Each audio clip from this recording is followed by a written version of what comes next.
All right, I don't know if we're live or not yet. I brought everything in with me except my tablet. Oh, it looks like we are live, so I'll give me Mammoth Tug. And we will get my messages set up. All right, Zany, Arknight, me, Steve, Dave, Laura, and Steve again. All right, everybody, let's get to it. We are going to actually do some work tonight. It is a blue shirt of Pink Floyd. I was explaining to Zini yesterday that pink in Pink Floyd has nothing to do with the color pink. And then I actually learned where the name Pink Floyd came from. Sid Barrett was doing a show one night, and when he showed up, I think he called his band the Tea Set at the time, and there was another band playing there called the Tea Set, and so he had to come up with a new name. So he took the first names of two American blues singers that he liked. It was Pink Anderson and Floyd something or other. And so he used Pink and Floyd, and the legend was born. Can you imagine if Pink Floyd was called the Tea Set? They say a rose by any other name would smell as sweet. But I don't know. Just some things, if you get the name wrong, it just doesn't fucking work. You know? Blue Floyd, indeed. I made the Blue Floyd joke the other day.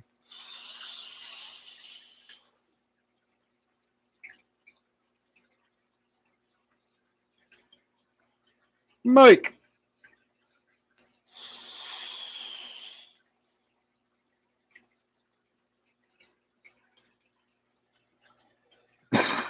All right, let's get this show on the road. We're going to do at least one work in the fish room tonight, and then we might do a second work, but we're definitely going to do one work. Now, I also want you to notice the way the water, I don't know if you can really tell, but the way the water is coming down the pond over here, it's coming out and it's flowing off to the side. Look at the actual surface of the water. It doesn't take much time to notice that the whole entire surface is swirling around like in a water pool or whirlpool sort of way. I don't even remember the last time I even checked on the filter that's under the water. And this, I mean, I got a pump circulating water and it's got a filter in it and everything, but that filter is so old, it's probably just bypassing it. And at this point, I'm wondering how much like internal crud is building up inside those pumps. You know, the biofilm and everything builds up everywhere. And so over time, even, underwater pumps and whatnot will get gummed up on the inside and whatnot. So I wonder how much water that's actually still pumping. I can put my hand down here where the outflow is and get an idea how much is coming out of it.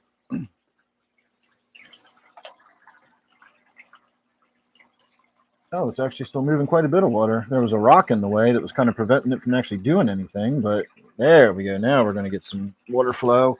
I have the pump is down here in this end, over in this corner. And then the hose goes all the way around down this side, comes up to this bottom end, comes around here, and then points back that way. So I'm sort of blowing the water back towards where the intake is underwater. But when I just reached in there and felt that the water's still flowing just fine, it was just that a rock had fallen in front of where the outlet was. I used to have the hose sort of propped up on a rock, so it was angled slightly upward. And that rock had slid forward. And so not only did the hose fall down flat, but the rock was sitting right in front of it.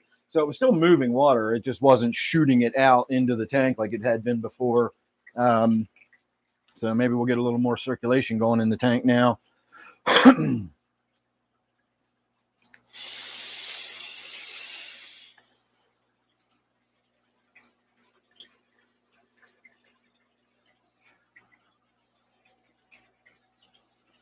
I like shrimp.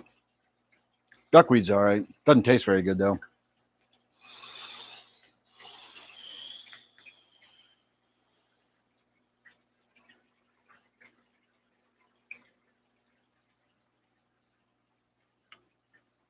All right, the work we're going to be doing tonight is going to be in the fancy goldfish tank. I did get the glass cleaned down already, so you'll actually be able to see what I'm doing in there.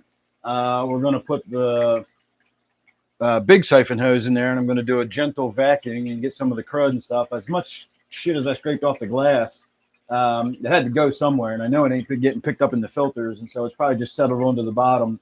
So I'll go around and do like a light superficial vacuuming on the surface. Well, obviously, if it's superficial. And then we're going to work on those filters. I think we'll do the filters first, honestly, because I'm going to knock so much shit out of those filters. Maybe I'll be able to get some of it out with the siphon after we've maintained the filters.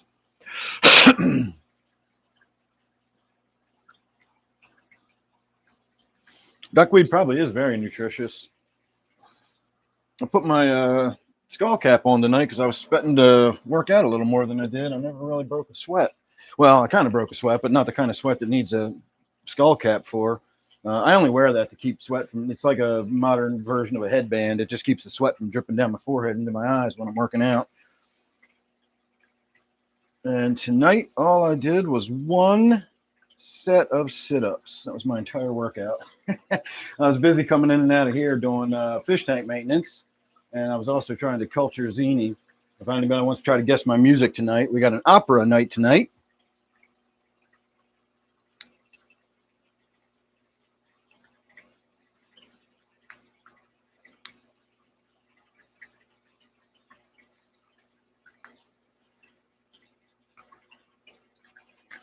I'm going to disagree with that. I think the most efficient way, now it depends on the body of water you're talking about, a natural pond or something, then obviously, sure, duckweed's great for that. It grows super fast and it just soaks the nutrients up.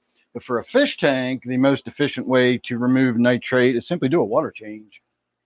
In 20 minutes, I can, cut my nitrate by 75%. You ain't going to do that in 20 minutes with duckweed.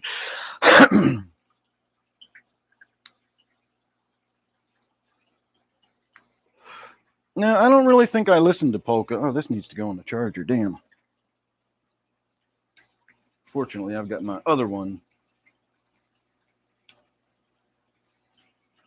Nope, I was listening to opera tonight. It is an opera that I absolutely positively guarantee every single one of you out there has heard multiple segments of that you would recognize instantly if you heard them, but you simply may not know the name of the opera or who wrote it.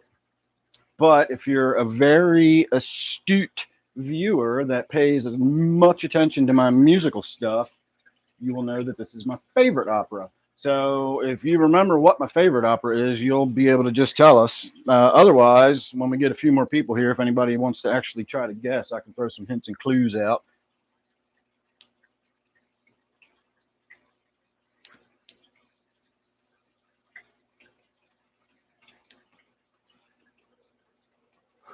Well, you just got to put a lot of sunlight on the duckweed to get it to soak up that much nitrate in 20 minutes. And I mean a lot of sunlight.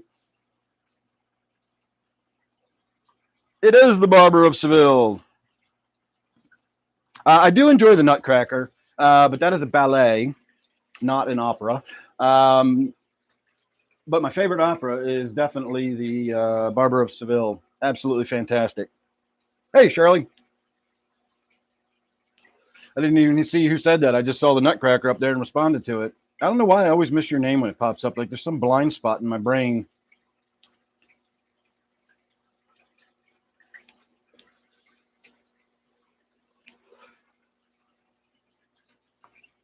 Pez, how are you?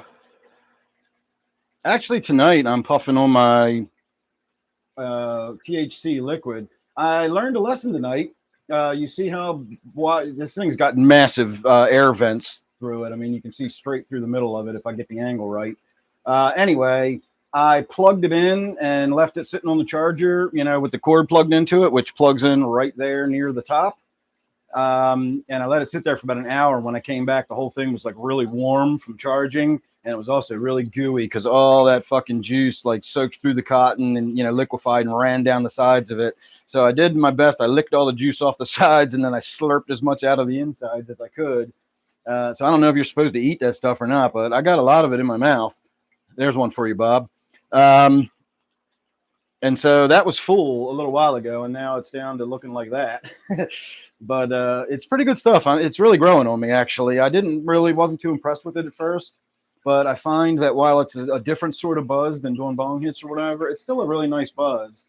And because I can do such huge hits with the sub ohm, it doesn't take but a few hits to get me there. And the real reason I knew I was warming up to it was I noticed yesterday afternoon several times throughout the day as my buzz wears down and like I get that idea like, oh yeah, it's time to go do a hit or something, refresh my buzz. Not once did I go for my weed. Every single time I picked this up and just did a few puffs and put it down, and I was good to go with it. So that tells me something right there. I've hardly smoked any weed at all since I've had this stuff. So I might buy more. I don't know. We'll see.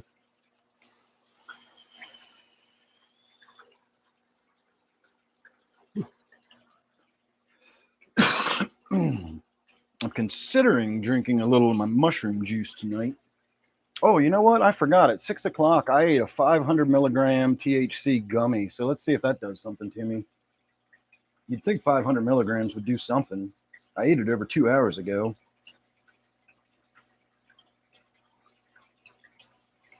Bob, I thought I saw your name popping up there. I gave you a couple of good ones, slurping and sucking all the juice out.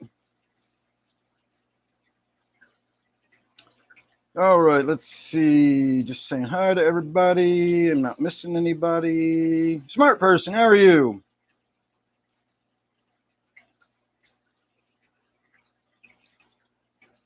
I don't know if it would actually digest properly, and I'm sure it's decarboxylated. If it's decarboxylated, then it'll work if you swallow it.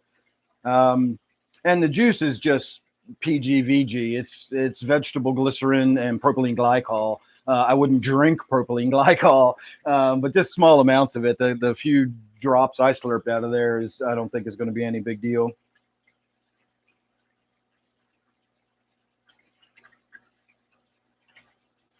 Yeah, I don't like the disposable just because I don't like the disposable. I don't like using the battery and then just chuck it in the garbage and getting a new one. I'd much rather get a refillable type thing.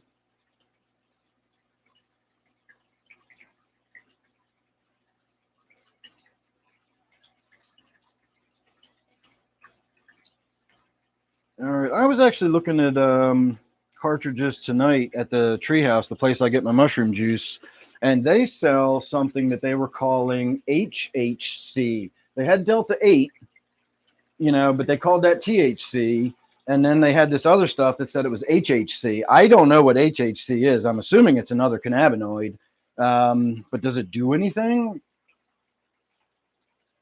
I do not know.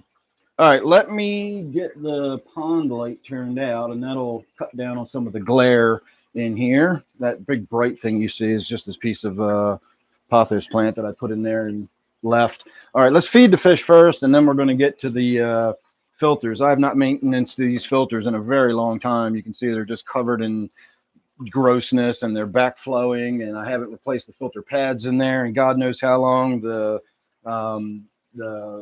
What the fuck are those things called? The biosponges are just blocked solid. I'm going to have to completely clean them out, and I probably ought to pull the sponge filter out of here and give that a good squeezing out too, because the sponge filter.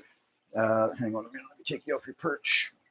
The sponge filter, you can see, is barely spitting water out. So that's not because the air stone's not pumping properly. It's because water is not able to properly draw through the sponge. And it's just not getting enough water flow through it. And so I need to get that all squeezed out and ringed out. But let's let the goldfish eat. I'm going to go hit another few hits. I'll bring my bong in later. We'll do some actual bong hits or something once I sit down. But for now, I'm just going to keep puffing on my puff, hitting on my nicotine. I told everybody on Wednesday night during my members live stream, I've been hitting on nicotine again for about a week now in these nicotine vape pens, and I have lost 10 pounds since I've been hitting on nicotine again. I'm down to 184. And that's according to my scale, and I think my scale weighs several pounds heavy.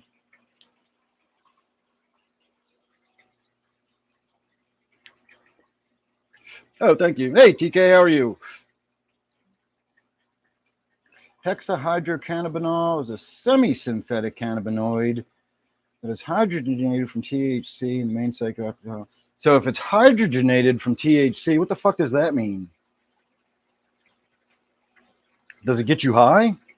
Does it still have the same effect as THC?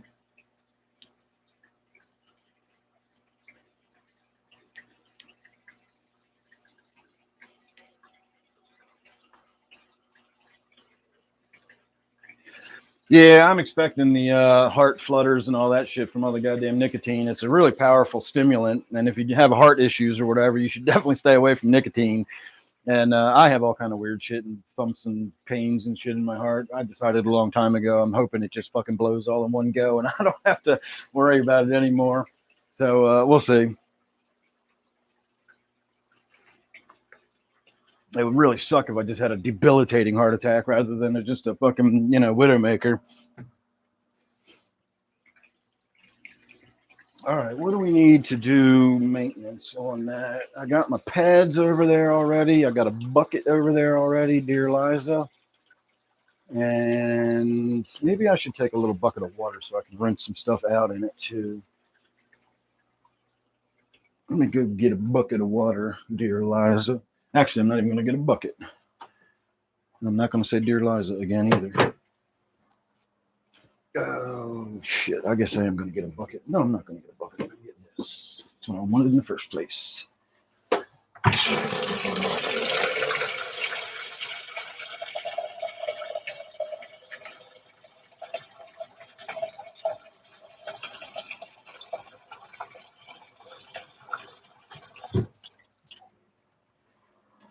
All right, the maintenance on this tank won't take very long, and then we'll resume our feeding routine, make our way around the room. So this is just a little bucket of water I'm going to use to rinse out the filters.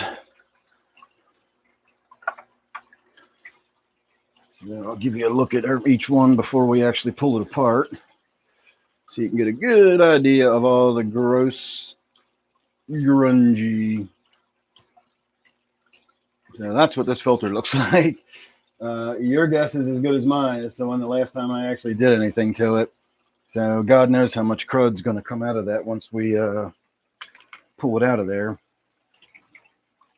Well, I know too. It's going to be a lot. All right, let's start with the filter pad and the bio sponge, and we'll do that as gently as we can. And turn that light back on for you.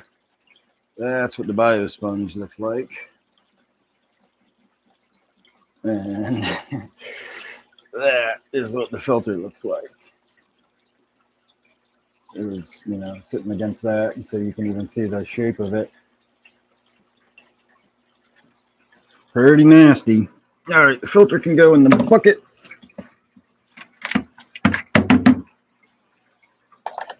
Give it a little rinse. And now this is going to get rinsed out in that little tub of water. Actually, a lot of it's going to go right. Oh, okay, that's not too bad.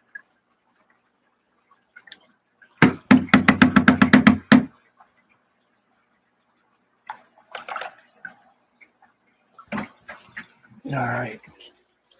Voila, you can see through it again. And that's all you want to do. When you rinse these filters, you see how it's kind of dirty at the top and everything, that's fine. You don't want to clean these like it's going to be, going in the cabinet to serve your dinner on. You simply want to rinse the crud out so that the water can flow through it again. But that crud is part of what you want on there. Now, I will admit that most of the gray sludgy stuff is not really active bacteria. It's the sort of dead remains of what used to be bacteria.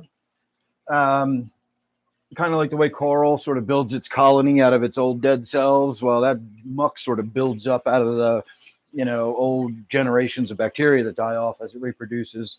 And so it's, when you do like a filter transplant and you get all the crud out of one filter into the other one, it's not a bad idea, and you're certainly helping, but you're not putting as much stuff in there as you probably think. Since, again, a lot of that's just dead material. the living stuff is still down on the piece of plastic and everything. So you just rinse all that crud off, leave the plastic alone. Don't scrub it with hot water or soap or anything like that. Just go ahead and rinse it off and you're good to go. All right, and this thing is fucking disgusting too. I'm going to take this in the other room actually and wash that in the sink.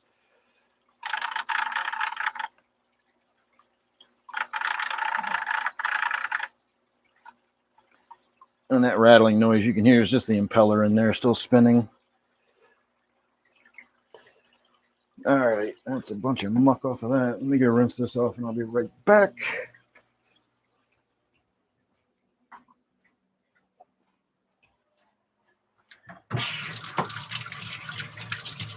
And again, I'm not trying to sterilize it. I don't need it to look beautiful or anything like that. I'm just getting the excess crud off of it, making sure the water flows through it properly.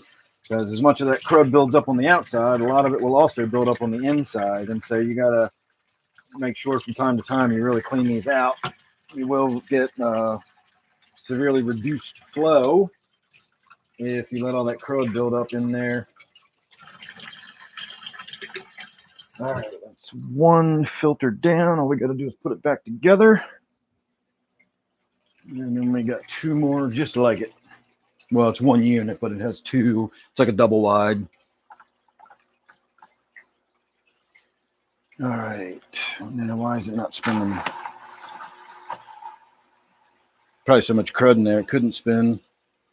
All right. If you don't already know the routine, the way I do this, if you're new, it's got the little frame and the little things fold down.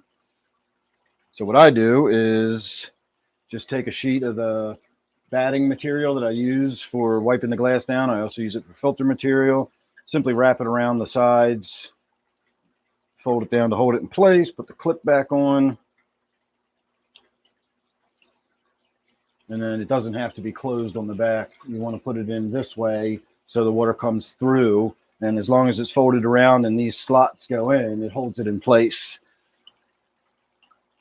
And if you've already pulled the sponge filter out, it's always a good idea to put that filter in first, and then you put the sponge filter in second, and it pushes everything down and holds that filter in place. If this is in place and you try to put that filter in, it bunches the filter all up. So if you've taken, if the black sponge is still in there and you've swapped out the filter, when you go to put it back in, just take the black sponge out and put them back in together, and it'll prevent you from bunching your filter material all up like that. All right, this time, this one's really foul. I'm going to pull the centerpiece out first to get the flow to stop, and then that'll let me wipe it down without getting everything into the tank as much as I'm already doing it. So that's what this one looks like.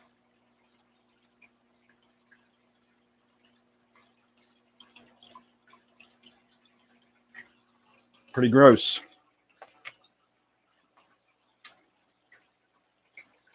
And I don't even remember the last time we did a water change on this tank. So we'll do that next. I can get the water change going. Now let me pull this out first. All right, likewise, I'm going to go get this washed off. And then I'll be right back. Here, you guys can look at the silver dollars for a minute till I get back.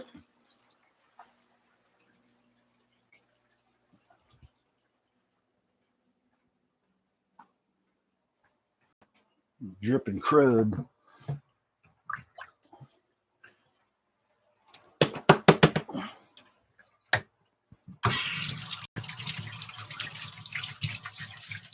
So cruddy.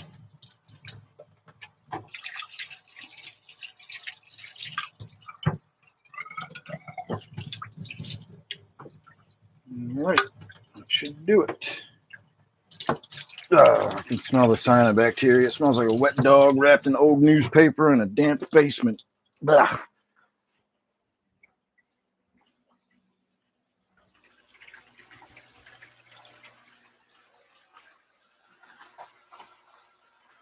All right, we're back.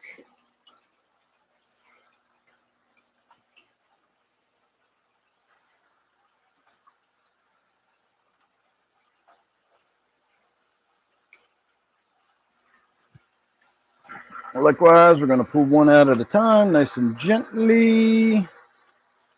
And you guys already know the drill. These pretty much look exactly like the other ones did. Or possibly might even be worse. All right, so that was not rinsing it at all. I just wrapped it against the side of the bucket and shook it a bunch of times. And that's pretty much suitable. You can see through it. But I am going to give it a little rinse just to get the excess crud off of there.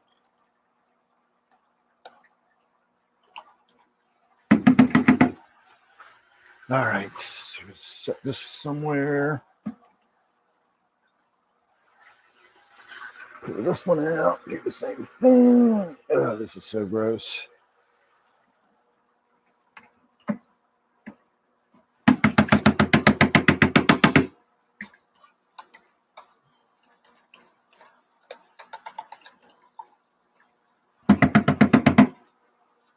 All right, those filters are clean.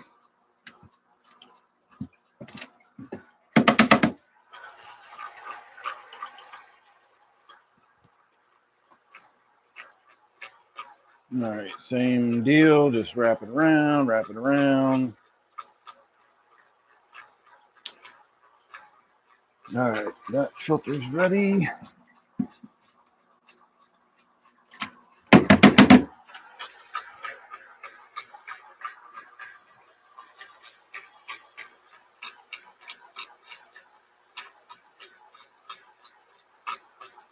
This filter is ready. Now just going to wipe some of the scum off of that, and then we'll put it back together and move on.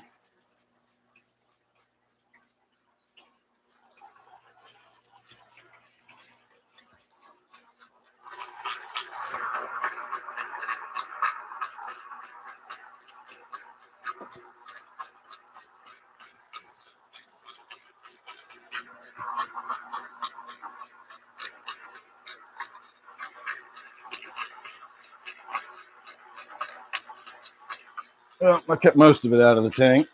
I know some of it fell in there, but that's all right. We're going to do the water change next. So you can see why I wanted to do this first. And we'll do the water change next.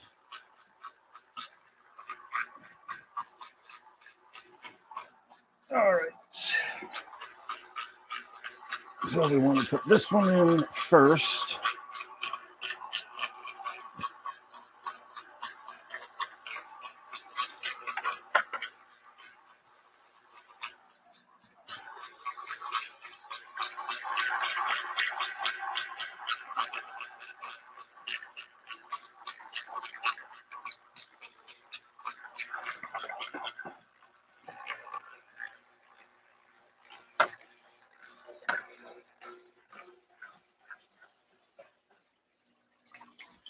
And now we have two perfectly normally functioning filters. Look at that. Almost looks like I know what I'm doing. I do know what I'm doing. I just need to do it more often. So the filters themselves, now that they've been refreshed, will actually pick a lot of that crud back up out of the tank. So we're going to move on and start doing some feeding. We'll leave the goldfish alone for a little bit, and then I'll get the water change started. I don't know if you guys want to watch me do the water change or not. All right, let's get some food in here. Start with a few flakes for the smaller fish.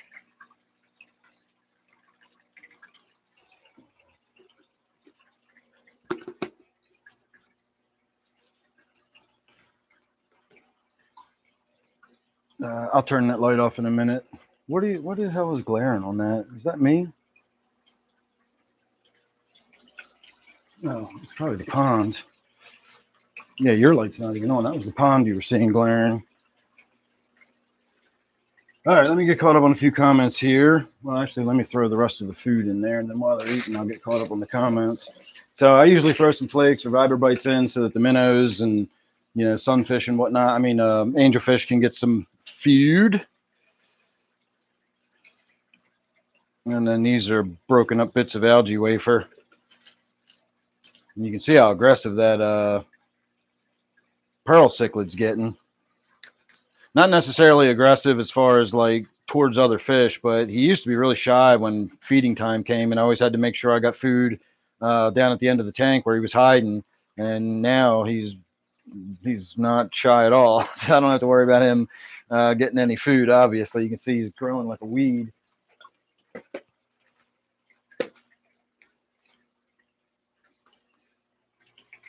All right, let me see where I was. There's a stop sign. I know it's got to be further back than that.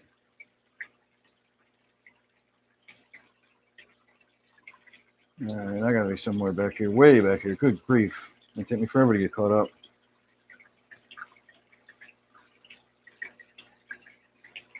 There we are.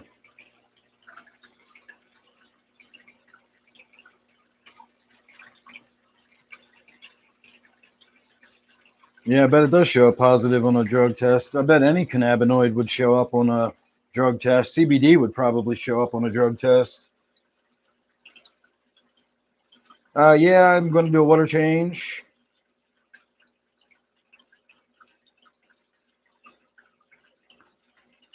Thank you, TK. My Anubias get black crud. All my tanks get the black crud growing on them. Mike.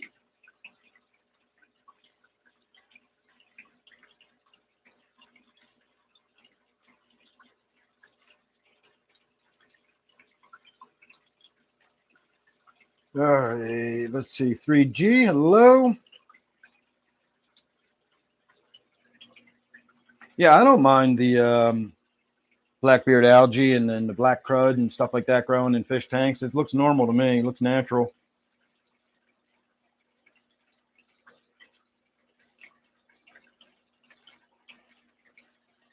$40 for a betta, and that was half off. Wow, I don't think I'm going to be paying 40. I paid 25 for the one that was in my office tank, and I only got a little over a year out of it.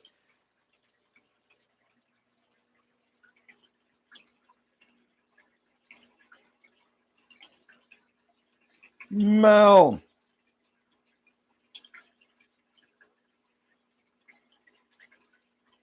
I did a saltwater tank once upon a time, long ago, before I even did a YouTube. No, I might have just started my YouTube channel. So over 10 years ago, it was a disaster.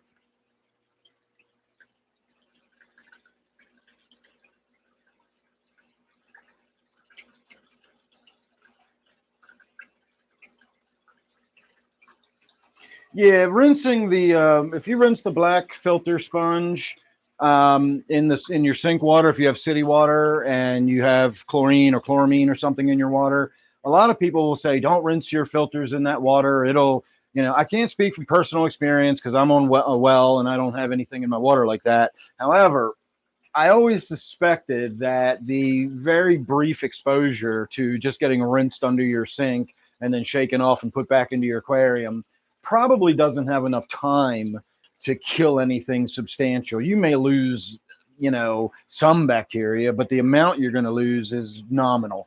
I mean, marginal. No, that's not the right word either. Negligible. That's the word I'm looking for.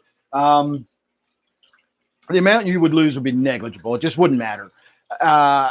That's what I've always believed, but I never said that because I never had any personal experience with that, and I still don't. But I'm letting you know I've had many, many viewers over the years tell me they always rinse their stuff and they've never thought twice about it. They've never had any problems with it, et cetera, et cetera. And so I'm going to probably stand by that. If you want to rinse your black filter sponge off in your sink under running water real quick and you have city water, I really wouldn't go through a whole lot of trouble of dechlorinating it and all that crap. It ain't going to hurt anything. Just go ahead and rinse it off.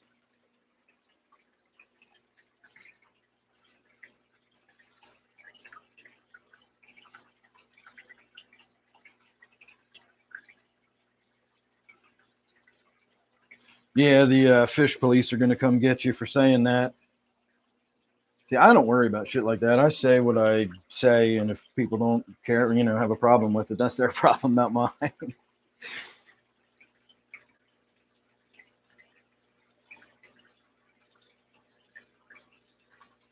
Wow, just the intake filters keeping your pads clean. That's awesome.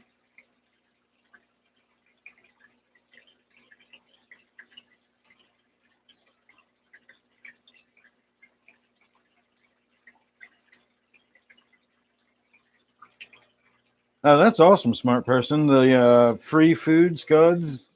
I've found weird shit in filters before. I've opened filters and found guppies in them. You know, some babies got sucked in or something, and then fish just grew up in the filter. I found snails, of course. I know people that have found loaches in their filters. Loaches will wiggle in any damn where. If you got a gap in your filter intake that a loach can get into, it will go up your filter.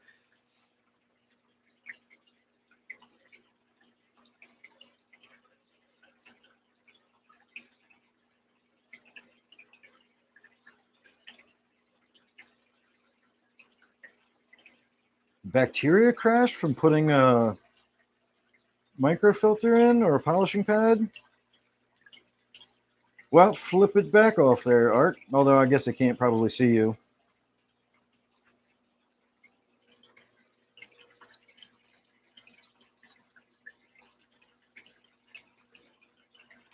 Eugene, how are you?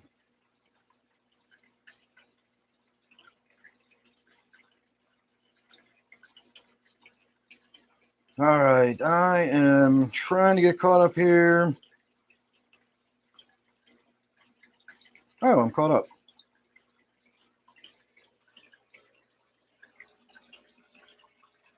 Oh, my gravel's always full of debris. My belief with gravel.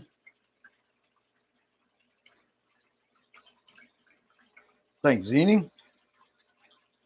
A reed fish, yeah, I could see that just by its name. Sounds like the kind of fish that would get into a filter, the little bastards. Fly guy, how are you?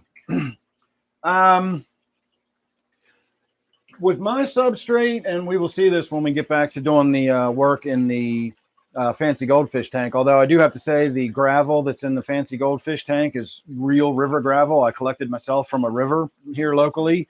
And so it doesn't quite look like aquarium gravel. It's much larger pieces at the top. And so we're going to go over and sort of vac the surface of that.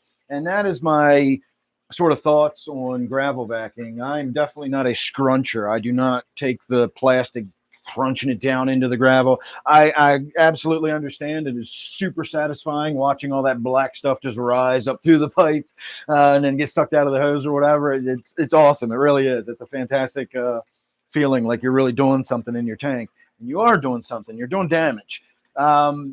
You want to leave that stuff alone. You want to mess with your fish tank as little as you possibly can, just period, in any regard.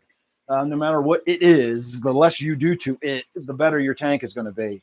And my filters on that big filter are already getting so backed up from picking up all that crud that it's already starting to flow back through the middle piece. I might actually swap those filter pads out again by the end of the night and just put clean pads on it. You have an absolute wealth, a treasure trove of live cultures and fauna in your gravel that is just doing good things in your aquarium. If you've got a planted tank, especially, those roots will spread out through the gravel and everything. And if you're in there scrunching around, you're doing all kinds of damage to the root system. Remember, when you've got a root system, it's not the big, obvious roots that you can see that are important. They are important, but those are like the main arteries, the capillaries, as it were, where all the nutrient transfer takes place. Those are the little teeny tiny rootlets at the end of all those roots. That's the really sensitive part, that if you damage that stuff, it's not able to absorb nutrients properly. And those obviously are the most sensitive. You just look at them too hard and they break off. And so you can imagine what's happening to those roots as you're scrunching all that gravel around and trying to get all that black stuff up out of there. Furthermore, that black stuff is all decomposed. It's basically dirt at this point, or mud, or whatever you want to call it. And it's full of nutrients. It's full of, micro organisms that can actually work in symbiosis with your plants, helping transfer nutrients to your plants. All the stuff that's in there, all the microbiome that's breaking down all of the other stuff, all the stuff that settles onto the gravel, all of that culture is down living in that gravel. So I basically do my gravel a couple of inches deep. I don't necessarily care about the deep bed sand tank, deep bed gravel and all that shit. That's whatever. If you want to do that kind of tank, fine. That's not the kind of tank I have. Couple of inches of gravel, and then I basically just let that gravel fill up with the black stuff. And then when I vac, It will pull enough out of the surface. Here, let's see if we can have a look at it in this tank. So you can see the surface looks nice and clean. There's not a bunch of crud, you know, black stuff on the surface necessarily. But if you look at the, I don't know if you saw the pleco over there earlier. There he is. He's over a foot long now. And there's two. Those are nearite snails, believe it or not. Those things are fucking huge. Look, compared to my finger, those are nearites. So they're gigantic. The black trims all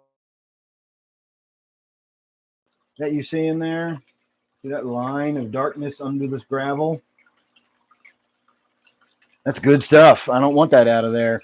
So when I do a gravel vacuum, it's just very superficial. I just pull the loose stuff up, and you know, think of it as vacuuming a carpet or something like that. You're just sort of pulling the superficial stuff out, and obviously a little bit of the stuff, because of the, you know, the suction and the current of the water will draw some of the stuff out of the very upper layers of the gravel. But you really don't want to pull any more out than will just sort of come out easily in a very superficial, gently over the surface kind of vacuum. If it doesn't come up with that, then leave it alone. You don't want it to come out. All right, where was I?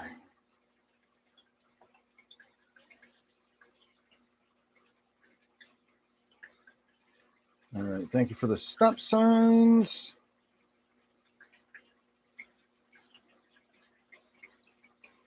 Diversity is my middle name.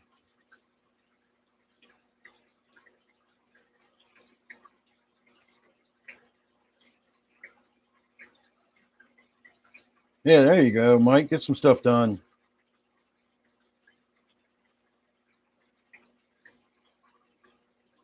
Yeah, that's what I figured. As soon as I said I was caught up, somebody was slapping a stop sign down there. And I'm caught up once again.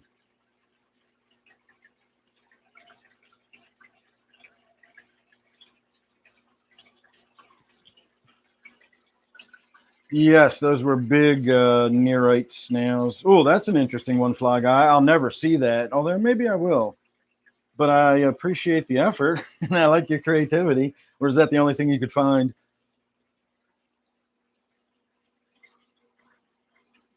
Yeah, stop signs in a parking lot. They only count if a cop's sitting there.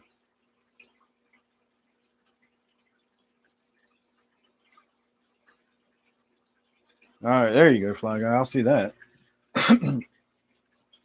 Laura is the amazing Kreskin when it comes to the stop sign. She's the only one that actually can nail the stop sign, like before I know I'm ready to stop talking.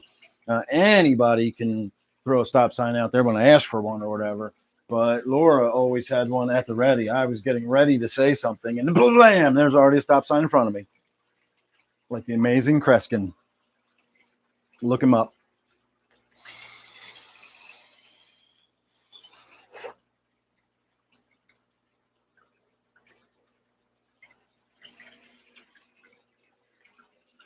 Well, I'm not going to argue with the cop about what they can legally and not legally do. In my experience, cops aren't very bright, and if they think they're allowed to do something, arguing with them is the fucking last thing you want to do. Never get into a pissing contest with a cop. It will not end in your favor. Whether they're right or not does not fucking matter. That's not how cops work.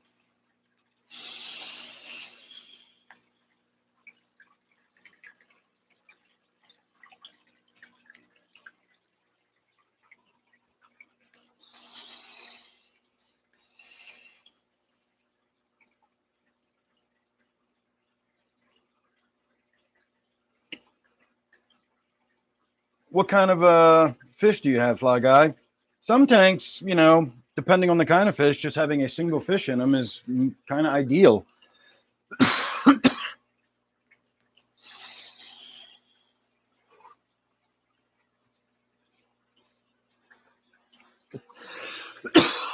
Flower home. Well, yeah, that's a pretty impressive fish. I said a pissing contest, not a fisting contest. Definitely not going to get in a fisting contest with a cop. He'd go first, and I wouldn't get a chance to go second. All right, we're going to throw some vibra bites in this tank. And I think I might scrape a little bit of the duckweed out of here tonight too. Stay on top of that. We already threw a bunch in the goldfish pond tonight, and can't have too much duckweed in a goldfish pond.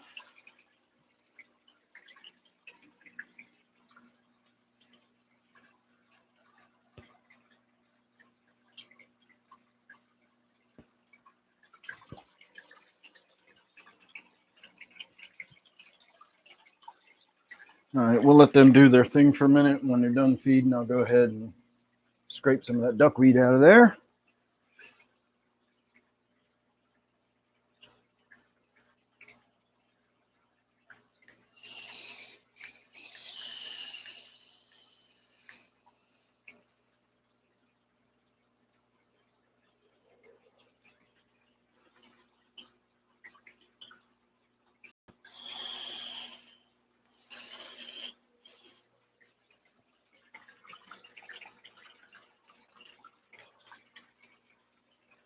Blowing the clouds.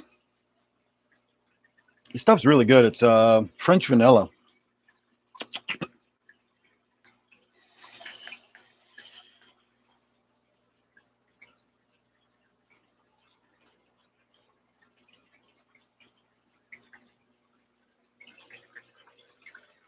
I have been corrupting poor Zini's young mind. You guys have no idea what kind of naughty things I send Zini late at night when I'm shrooming on my mushrooms. I have so much fun with Zini. It's not, my night's not complete unless I do some dumb goofy shit, especially if I'm having a good mushroom night.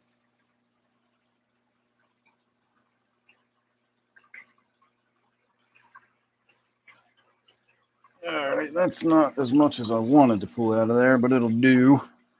That'll do, pig. A little bit of weed.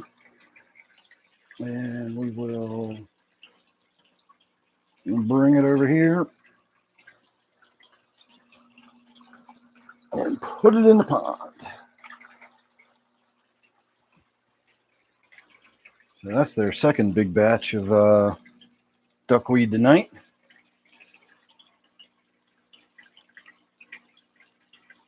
So there's a ton of stuff in this tank. If you look around and wait and be patient, I got a bunch of live bears of varying sorts. I've got some tetras that I forgot were in there. Look at them suckers in the back. They're red, whatever they are. What do I have in here? They're not serpes. What the fuck are they? I don't even remember what I have. Let's see if you guys can see them. Can you see those red tetras swimming around down there? They're the basic size and shape of the skirt tetras. There's some more of the live bears. But they're red with a black dorsal fin and a red tip on the black dorsal fin. That was pretty interesting. I don't even remember what I bought. I'm sure I'll remember the name if somebody says it. I'll be like, oh, yeah, that's what they're called. But there's shrimp in here. Steve, once upon a time, gave me trumpet snails, which I assume are probably still in here somewhere, though I don't see them on a regular basis. I've got my own nearite snails in here. I got a pleco, a clown pleco in here somewhere. I haven't seen it in a while, but I assume it's still in there. Of course, I got the angelfish and whatever those red tetras are. I got about 5 of those swimming around in there that I completely forgot were in there. They're not the serpes. I know that because I like the red serpe tetras. All right. This tank I know has Buenos Aires tetras and diamond tetras, and there's a couple catfish on the bottom. I got a shark down here you may see make an appearance. If you do see the shark, he'll probably pop up from back here somewhere or possibly come out of the woodwork. I've got a little black and white Synodontis lucipinus catfish that you may see popping its head out. It lives in this hollow log. And I also have a clown pleco that you may see in there somewhere. And then the rest is all just tetras. I don't have any other larger fish in this tank.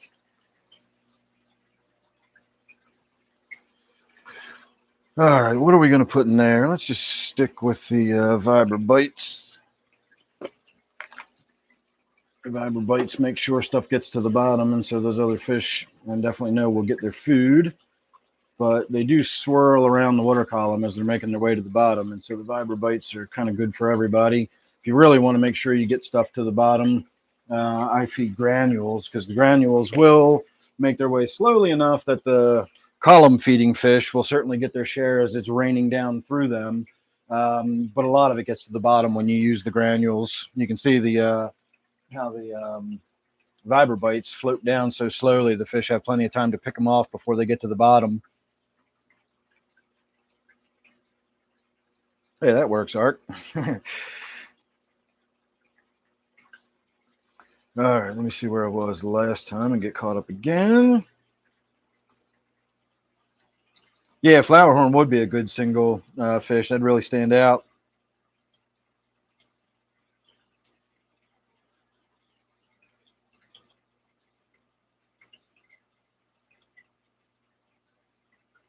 Oh, let me see.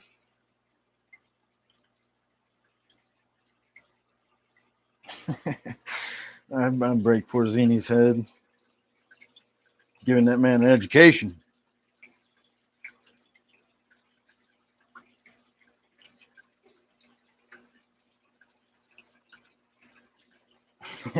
Yeah, Zini has seen some shit.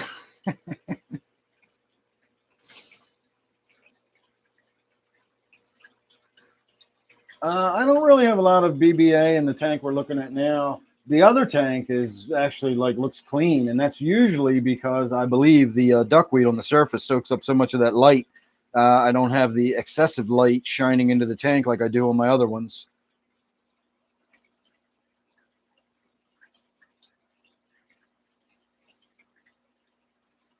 All right.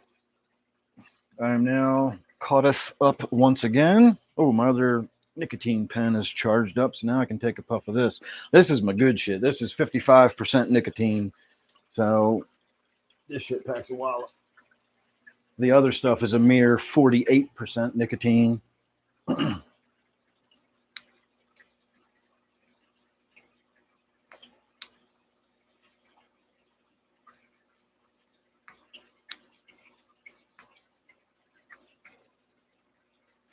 Yeah, Nubius does have those big broad leaves that are sort of horizontal, so they catch a lot of light, and it's almost just like a planting platform for the BBA. But I like the BBA, and the reason it's called black beard algae is because it usually just grows around the fringes or the edges of the leaves, and it gives it this sort of black bearded edge. And the rest of it, it might get some growth on it or whatever, but I don't really care about that. If it gets too bad, obviously with anything, no matter whether it's a cyanobacteria, algae, crypt, Java moss, whether you like it or not, at some point you can have too much of a good thing. I like some nice natural algae growth in my tank, but when it's growing over everything and the whole tank's green, that might be a bit excessive.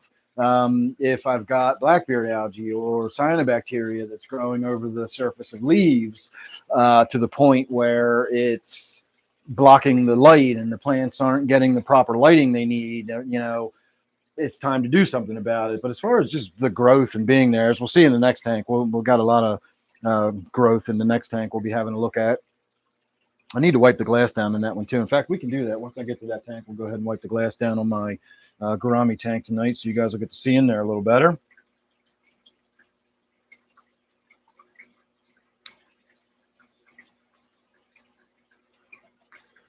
Yeah, I've never had the blackbeard algae take over or anything like that either, Shirley.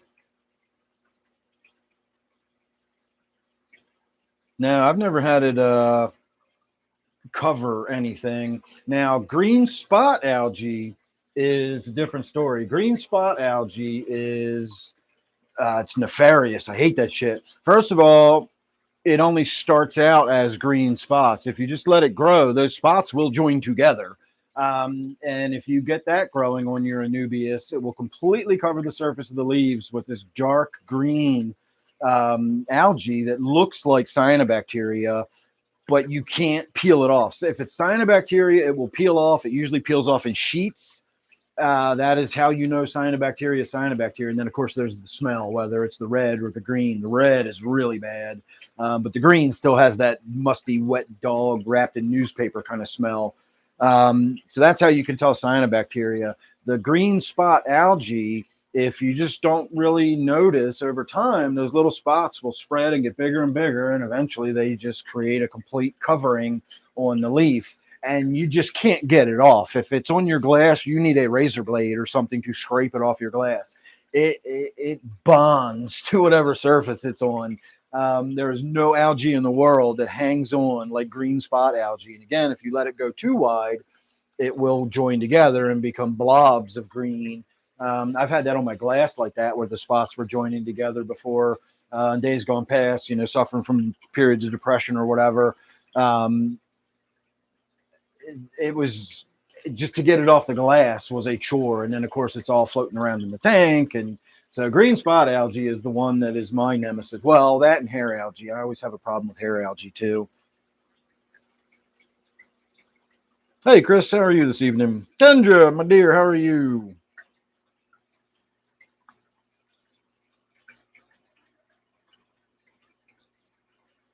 Bright, vivid blue-green slime all over the place. Well, again, if it's just slimy, that could be that algae I'm talking about, although that's really slow growing, whereas the cyanobacteria is not. Tell him to rub his fingers on it. If it rubs off easily or if it peels off in sheets, it's absolutely cyanobacteria. And then, of course, tell him to have a little sniff of his fingers. And if it smells like, he probably won't even have to get his fingers near his face. If he just rubs his fingers on it and pulls his hand out of the tank, he'll probably smell that smell. And if he smells that smell, it's an eagle song. It's cyanobacteria. So my suggestion is to use ChemiClean. That's what I use typically for the cyanobacteria. And if he does use it, absolutely follow the instructions. The dosing isn't that big a deal. You can double the dosage. It's not going to hurt anything. Doesn't help anything either. But you don't have to worry about overdosing with it. What you do need to worry about when you're using ChemiClean is put an air stone in the tank if you don't already have one. First of all, you should already have one. And if you don't, absolutely do not use the ChemiClean without an air stone. It will kill your fish. What it does is it oxidizes.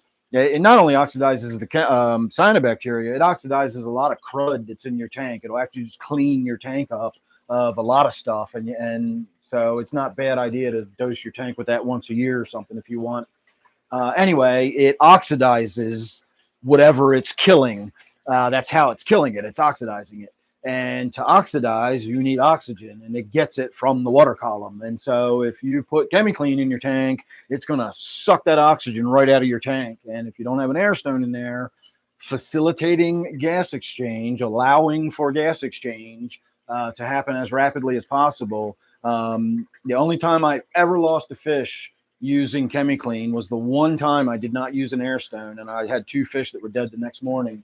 And you notice when we did the water change on the fancy goldfish tank, the water was falling like 3 inches, like a waterfall coming out of the filter, and it was plunging into the water and carrying bubbles with it and everything.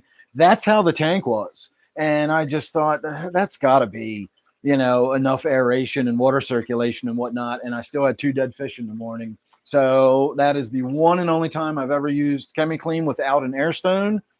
And it is the one and only time I've ever had anything untoward happen while using ChemiClean. I've used that shit 1,000 times over the years, and I've never had a problem except that one time I didn't put an air stone. So be warned.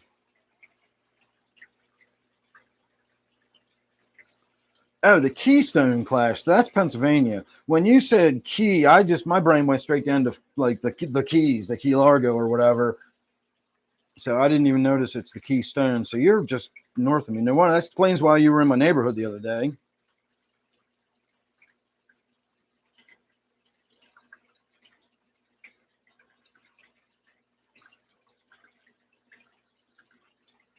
I have been on my feet since 7 this morning. I actually woke up at 6 o'clock, finally got out of bed at 7, and I've been on the go all day. That's unusual for me.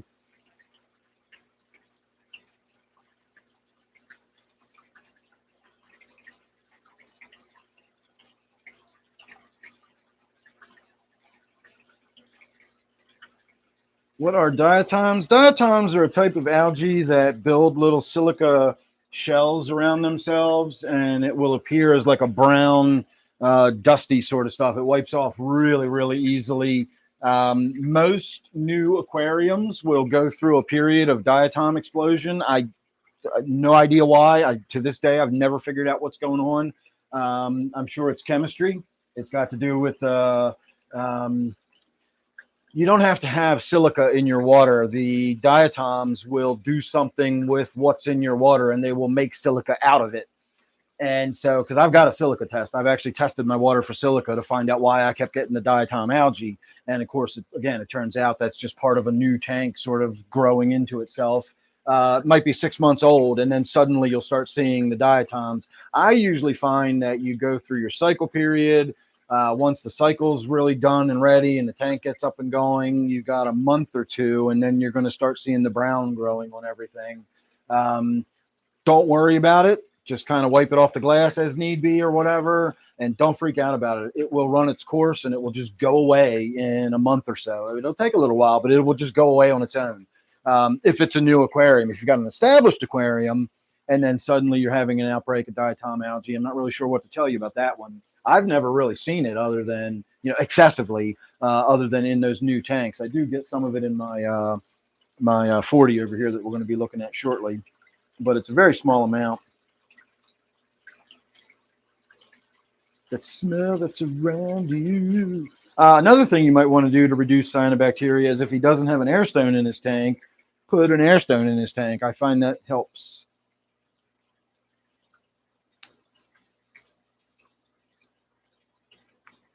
Nah, ChemiClean don't hurt your fish.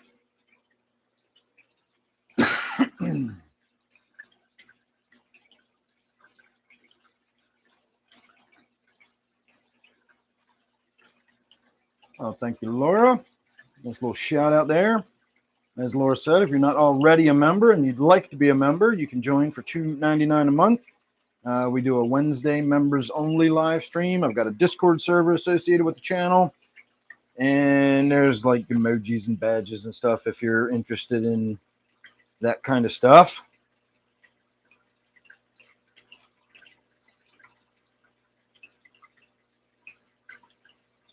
Yeah, you will get a biofilm on your surface if your surface is not circulating enough. It's a normal natural product that just develops on a tank. It's got to do with the proteins being broken down and so on and so forth. It's just called biofilm, and it'll look just like an oil slick on a pond or a puddle or something where you get those rainbow colors and all that kind of stuff. It's nothing to worry about. Again, early on in my fish keeping days, that used to baffle the shit out of me. For the longest time, I thought maybe it was I wear sunblock because of my tattoos. And I thought maybe it's when I'm sticking my arms in the water. Maybe the sunblock is getting in the water or something, which seemed really unlikely. But I just could not for the life of me figure out where that fucking oil was coming from. And eventually I learned that it is just a natural biofilm that will develop. Best way to get rid of it is put an air stone in your tank, and that'll give you surface agitation, and you will have no more oily film on your surface. Otherwise, you can use a power head or adjust your filter. You want surface agitation. And by agitation, I don't mean splashing and bubbles necessarily, but you want at least ripply, wavy water. And if you can get some bubbles breaking the surface, that will help out tremendously. But it's harmless. It doesn't do anything. It just, doesn't necessarily look attractive to a lot of people.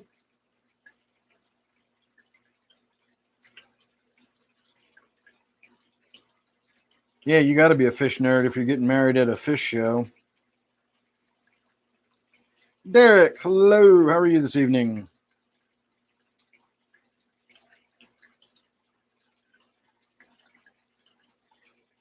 Zoltax, how are you? Thoughts on red root floaters? I don't have any, but Arknight does, and I like them. I've seen them. I just don't have any. I have duckweed.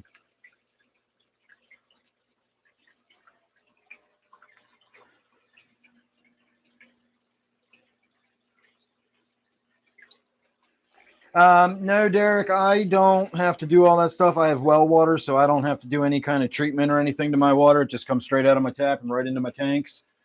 All right, let's move over to this tank. We're going to get the glass wiped down on this one too here in just a moment. I'm going to do that before I feed them. That way you'll get to see everybody getting fed. But give me half a second to get caught up on these. And then actually throw me a stop sign down now. When I get to it, I'll know to stop. But I do recommend, if, just since you're asking, I do recommend conditioning the water first. I honestly don't really think it makes that big of a difference. Truth be known. Again, I know the fish police are going to come after me for that. Definitely don't mix, like if you're doing like a brackish tank or something, don't pour salt into the tank. Or if you're adding aquarium salt, don't just put salt in the tank. Dissolve that into some water and then pour the water into the tank. As far as water conditioner, if you add it into the tank while you're filling it back up, how is that not mixing it together and mixing it up? I just, again, I don't really see the necessity of mixing it in a bucket first. If it isn't fully mixed and your fish are being exposed to the chlorine or chloramine that's in the water for a few moments or something, there's so little of it in there that's not really going to hurt. If you did a full water change on an 80% water change and you just put chlorinated water in the tank with no conditioner, yeah, that would kill your fish. Briefest of exposures as water is swirling into the tank, maybe it swirls past one of the fish before the conditioner mixed with it. That kind of stuff, I can't possibly imagine having any kind of significant impact. So I wouldn't worry about it, but that's just me. If the manufacturer recommends mixing it beforehand, maybe take that into consideration or whatever. But if I was doing it, I would just pour the shit in my tank while I was filling it back up.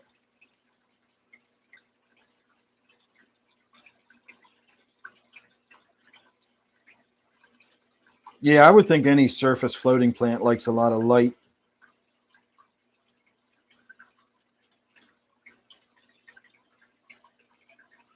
If he drinks the water, does the fire go out?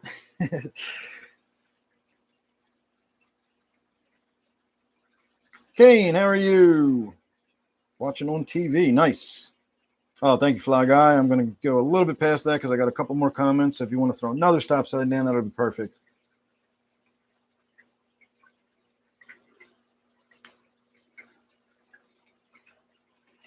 Yeah, that was definitely a stop sign curveball, throwing that one in advance.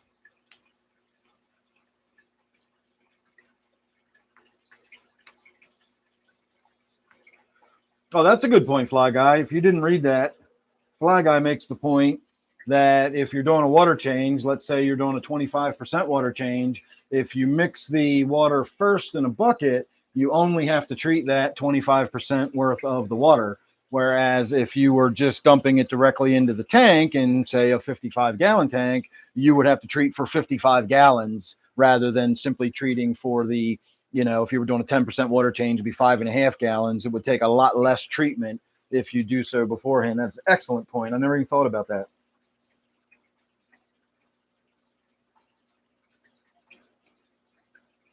All right, and we are all stop signed up and caught up. So let me do one more puff of this stupid nicotine thing because I'm like a monkey hitting the fucking cocaine bar.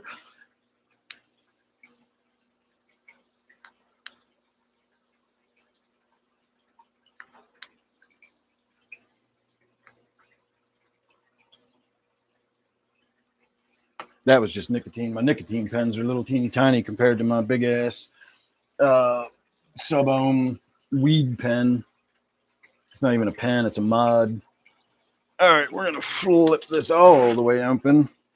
So if you think you got a lot of light on your tank, kapow, I got 4 floodlights on my tank. Now I do have those floodlights turned down to 1/3 their initial output, and I know that because I've measured. But even at 1/3 output, this tank gets so much more light than a tank with a standard, pretty much any kind of standard aquarium lighting is piss poor in my opinion. I like a really brightly lit tank. I also have been growing weed for 20 years and like my brain is geared towards a lot of light. I've always, now of course I have LEDs now and I don't have to worry about it. But back in the day, I was always looking for some way of making more light, or maximizing my light and, reflective surfaces and all that shit. And so I guess some of that just, old habits die hard. It bleeds over into my fish tanks. But I also, if you're a regular viewer, I'm fascinated by light. And if we think about color, I've said this plenty of times, but I'll go over it again. Color is not a property of the object you're seeing. Color is a property of light. And so if you've got red fish and you really want to see that red, you need to shine a light on them that has plenty of red in it, and blue, and, you know, et cetera, et cetera. So I like a lot of lighting. I like good quality lighting. I like good full spectrum lighting. And that way you just get much more of an accurate color rendering, meaning it looks more like natural sunlight than artificial light. And these LEDs that are in these floodlights, it may seem odd, but they are very good, high quality Cree LEDs, and they have a color rendering index of 94. So they are 94% accurate to natural sunlight as far as the spectrum, not the intensity, obviously. A standard fluorescent light, like a regular old tube you would put in, has a color rendering index of about 80. So they're decent enough, you know, but you really don't want to do photography under that kind of lighting. And again, if you're going to appreciate gorgeous tropical fish, you should really be able to appreciate them for all their subtleties and colors and everything else. And so you need good quality lighting for that. So what I mean by the light, you know, the color comes from the light, not the object. Think of a white piece of paper. Now, technically, that's not a white piece of paper. It's just a piece of paper. It has whatever properties it has, and those properties happen to reflect all the spectrums of light. So no matter what kind of full spectrum light you're shining on it, that page is going to appear white. But if you suddenly shine nothing but red light on that piece of paper, is it still a white piece of paper, or is it now a red piece of paper? You know, if you took a green piece of paper and you shined red light on it, it would appear black because the red would just get absorbed. There's no green to be reflected back off of it. You would simply see black. If you've ever looked at weed under one of those fucking blurple grow lights that only shine red and blue light, there's no green to reflect back off of them, and your weed looks black. You can't even, it's really hard to work with it. I've used those lights before. I hate them. Most people would install a smaller additional white light so you could actually turn that on, and then you'd see the green leaves and you could see if they were yellowing or seeing if there was insects or, you know, damage or whatever. But those blurple lights just make your plants look black. So are the plants black? No, it's a property of the light that's shining on them, not the plants themselves. And so again, with your fish tank, if you really want to see all that stuff, you really need to put all those colors into the tank so they can reflect back out. Yeah, I saw that one, Shirley. Hard to miss. Your work is done. Yeah, this work is done for now. Hey, Quaz.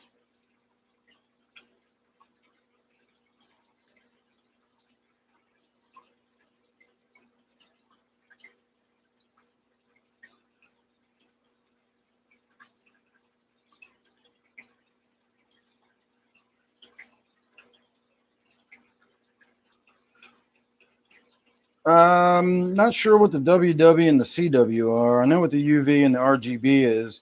RGB is not full spectrum. A lot of people think, I've even had people tell me that the only true, pure white light is RGB light. And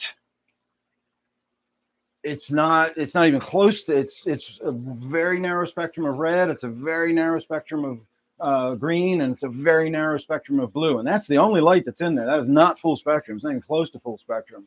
The way our eyeballs work allow us to see mostly all the colors of the rainbow if we just have red, green, and blue. Again, color rendering wise, it's not very good because there's a lot of colors in between those that aren't really in there, and the subtle differences in wavelengths of light do affect the way we see those colors. But the RGB, it's kind of hard to explain if you don't have like a visual diagram to sort of see what you're looking at. I'll try to explain how your eyeballs work and why we see RGB light as white light. Uh, your eyes have receptors that are sensitive to different wavelengths of light. And the sensitivity is on sort of a curve. So there's a peak sensitivity to long wave light. Long wave light is usually on the red end of the spectrum. Well, it's always on the red end of the spectrum. You have receptors that pick up medium wave light, which is usually, what we think of as green. And then you have shortwave, which is blue.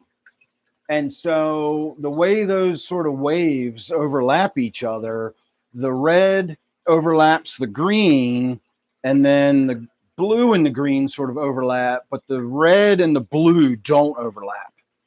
And so when you're getting wavelengths of light shining into your eye, if you're getting a little bit of stimulation in the long, a little bit of stimulation in the short wave, and a little bit of stimulation in the middle, your brain sees that as all the colors because all of your receptors are being triggered. Now, because of the curvature of that, you're only getting a little bit of the long receptors, a little bit of the medium receptors, and so you do still get the full color range. It's just not as vivid because there's no cyan or yellow or any other wavelengths of light mixed in with that. If you had more wavelengths of light, it would be triggering more receptors along those curves. And so if some of where the green and the red overlap, some of those are getting hit, then your brain is interpreting that as somewhere in between red and green. That's why we can see the color purple when the color purple is not a real color, doesn't actually exist. If you look at the colors of the rainbow and the full spectrum, there is no purple. We see purple if your long wave, receptors are being stimulated, which would indicate red light, and your shortwave indicators are indicating blue light, but nothing. Remember, the red and the blue don't overlap, so they're completely separately being stimulated. And if there's no green light, if there's no medium length wavelengths in there, and you're only stimulating the long and the short, your brain interprets that as purple. It's not a real color. It doesn't actually exist in the rainbow anywhere, but we can artificially create something that reflects only those wavelengths of light that stimulate the long and the short, but none of the medium. And that's why we can see purple, even though it's not actually a real color. Pretty neat, isn't it?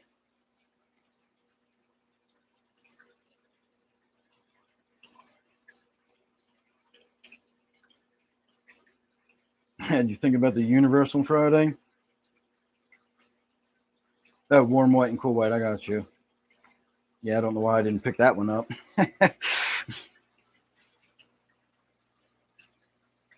Pure moonlight under the tank. That's interesting.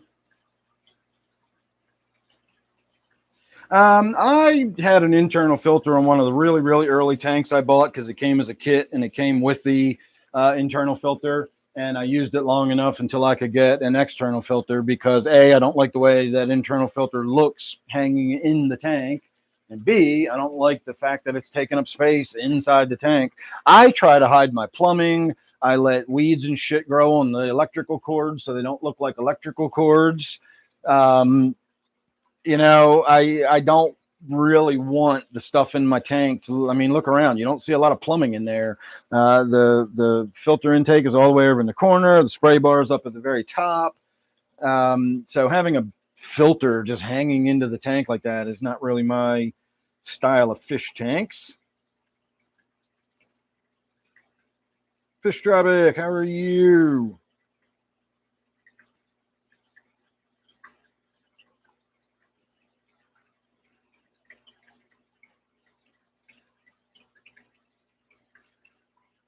Let's see. You were this many years old when you found out.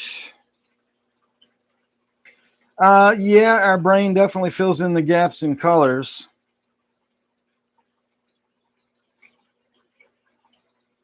Again, you can look into it if I piqued your interest, but you don't quite exactly understand what I'm saying. If you can see like a diagram where it shows you the wavelengths and the receptors of your eyes and the receptor curve and all that kind of stuff, it would probably make a little more sense to you.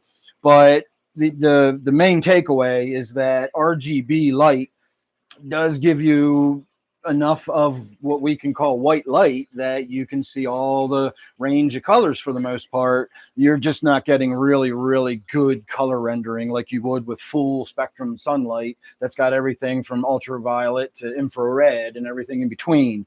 Again, it's what you're getting with RGB. Again, is going to be about an 80 color rendering index of about 80, very similar to a fluorescent light. Not terrible, but it's a long way from, you know, real full spectrum light. But I have had people tell me that before. And again, I had one person like just argue with me and insist that the only full, like, you've got an internal flaw in your, you know, you're saying red, green, blue and full spectrum at the same time. They're incompatible. Full spectrum means the full spectrum, not 3 individual colors. And so RGB is not full spectrum. It's RGB. It allows us to see white light, but it is a long, long way from what actual full spectrum light is.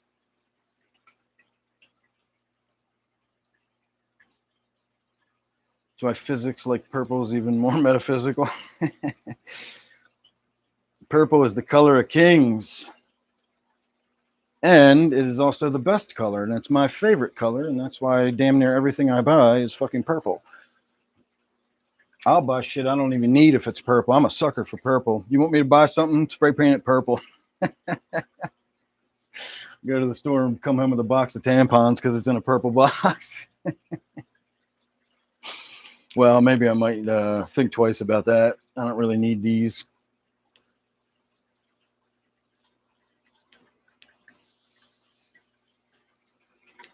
All right, and here we have my angelfish that you can see.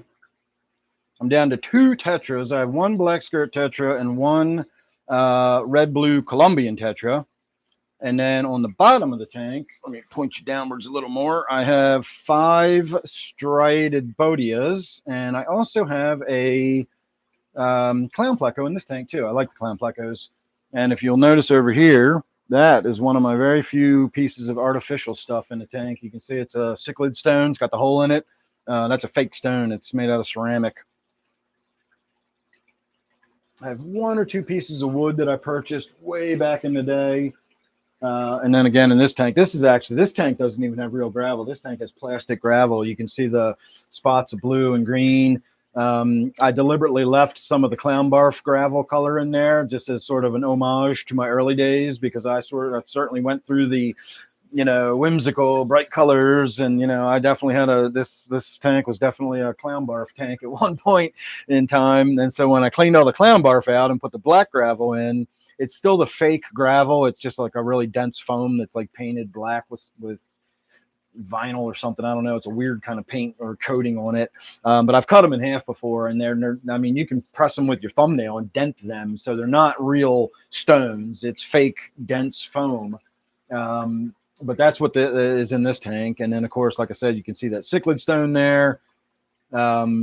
This is my earliest tank that is still in existence, and it's almost untouched from, I'll say, my early days. Not like my early days where I was experimenting with stuff and putting different things and being whimsical and trying all this different stuff. Once I'd kind of settled in and developed more of a natural sort of taste, like this is sort of my first venture at setting up sort of a natural looking tank with a lot of plants and woodwork and stuff like that.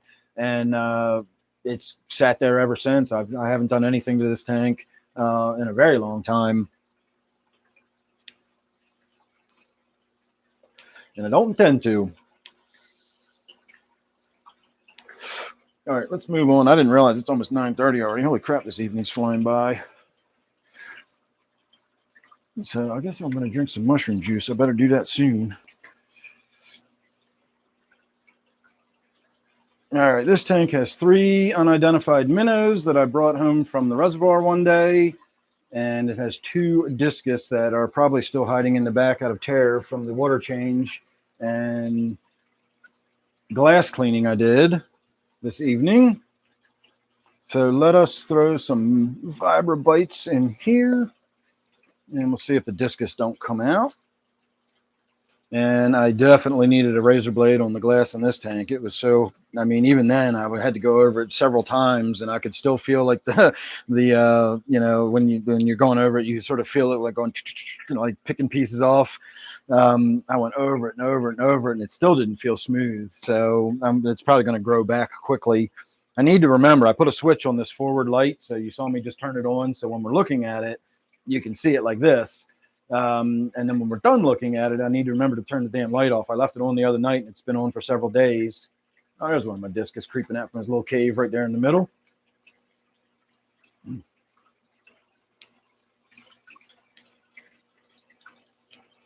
All right, I'm going to step away from the tank a little bit so they feel a little safer. See if they don't come out and get some nummies. All right, let me see where I was. Purple is alive. Metaphysical. You like green.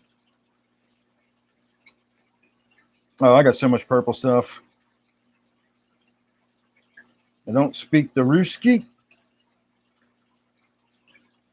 Project Purple. That's an awesome name.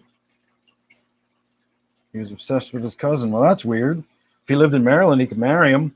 We're still allowed to marry first cousins in Maryland. And child marriage is also legal in Maryland.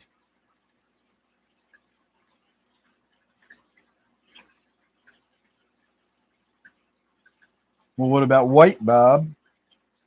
Black is simply the absence of color. White is the presence of all of the colors. But I agree with Shirley that purple is magical and special and unique because it's not even a real color.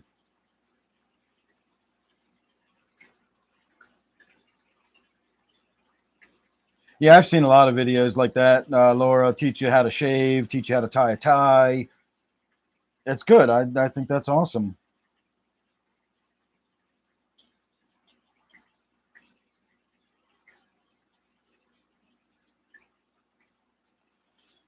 All right, I'm once again caught up. So what else do we have to chat about tonight? Anything on anybody's mind? Shit, I wanted to talk to Steve, and I'm sure he's already asleep by now. Are you still with us, Steve? I'm guessing you're asleep.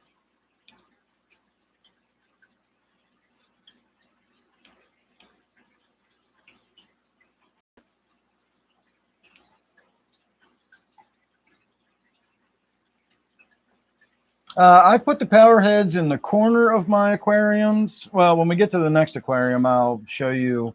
I'll give you more of a visual of what we're talking about. But I put them where I put them for a reason, and I'll explain.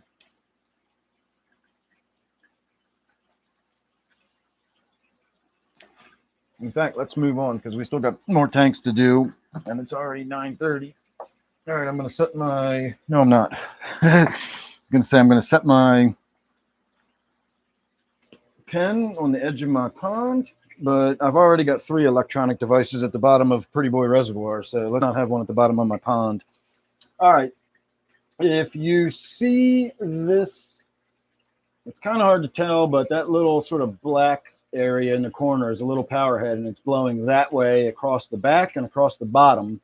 And if you'll also notice where all the air bubbles are over there, that is where my filter intake is. And so the idea is the filter, well, this tank's heavily planted enough that the plants sort of diffuse the water flow. But the idea is the water flows in and it flows into the tank, flows around. This is kind of a dead zone back in that corner. And so that power head not only circulates water and keeps that tank, you know, oxygenated and all the gas exchange and everything happening because I'm moving that water out of the corner. Again, if you see all how heavily planted it is, and this can get, you know, out of control. It's actually kind of light right now. Sometimes you can barely see in there, and that really, really restricts the water flow. So by having that there, it continues blowing water out of that corner and moving it towards the filter intake where it can get picked up and circle back around through the tank. And that also helps keep all the detritus and crud and everything from piling up in that corner. It pushes it towards where the filter intake is and maximizes my chances of getting it pulled out of the water column and directly into the filter. So we're going to do duckweed again. Oh, look, there's my betta fish swimming around. I thought he was dead. He's not. He's going to be soon, though, because look, he's lying on his side on the bottom. So he is very, very short for this world, everybody. So enjoy little Gilgalad while you can, because he's not going to be in there much longer. I'm just going to let him die naturally, and I'll let the shrimp eat him. He'll just go back into the tank.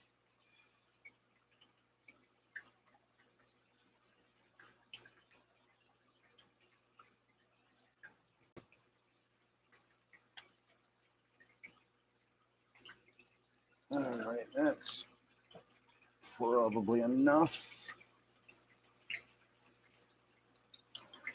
So I got a couple little handfuls there, and into the goldfish pond. Probably didn't even need to feed these guys tonight. They're getting so much damn duckweed, and I don't know what to do with it all. It'll be gone by tomorrow. He looks so dead already, lying on the bottom. So you guys have seen the tank. We talked about it. You can see some shrimp swimming around in there. I'm not going to make you sit there and look at a dying fish, so we'll just move on to the next tank. And I really need to wipe the glass down on this one too. So let's do that real quick, at least on the end where I'm going to be sitting in a few minutes. And then we will get the fish fed, and then we can chill out. All right, watch out, everybody. Come on, watch out. What did I just say? Come on. You get your food in a minute. Hang on.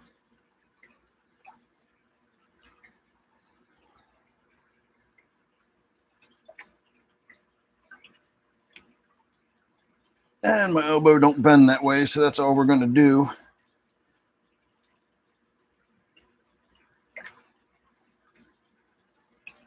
I could probably use a top off in this tank too.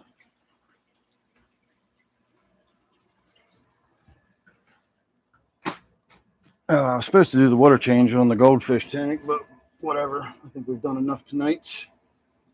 Had a fairly productive evening. Had some good questions.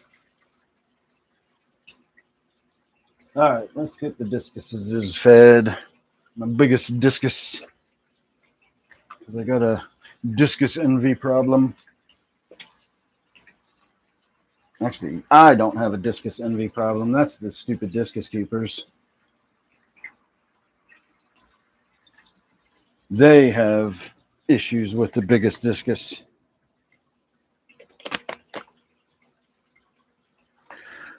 All right.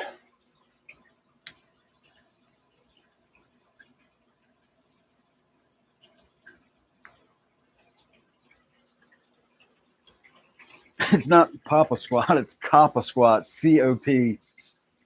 Like cop is into grab.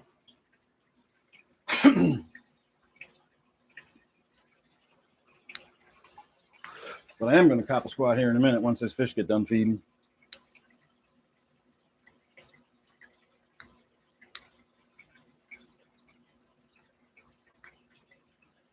No, we're not going to go back. We already looked at the tank. I mean, we can have a quick look at it. I'll walk the camera over there for a second, but I'm not going to go reposition the camera and all that. You can just about make it out if you see this white dot, if that fish gets out of the way and this little piece of crypt moves and the Siamese algae eater moves. There it is. You see that little white dot? That is my black racer snail. He's facing away from you, and the point of the tail is sticking directly at you. And I got it at an extreme discount because the tail end of it had been broken off and it grows from the other end. So that's never going to recover. It's just always going to be a broken snail. And I got it for like $2 or something. So I bought it, and it's a functioning snail and it's cool looking. It's just broken. Oh, look. And if you look really closely, you can actually see both of my chocolate zebra plecos down there. You rarely see them out together. That discus is having its way with that fucking pleco. Remember, everybody, discus are bottom feeders, by nature. That's no, bottom feeder isn't a bad word. It doesn't make it a garbage fish or anything. And discus are bottom feeders. Look at the way they're built. They roll forward and their faces are straight down. You see the way they pick the food off the surface of the leaves, and they pick it off the bottom too. And so when they get down there and those little plecos are in their way, those discus are not shy about, taking a shot or two at the plecos to move them to get to where the food is.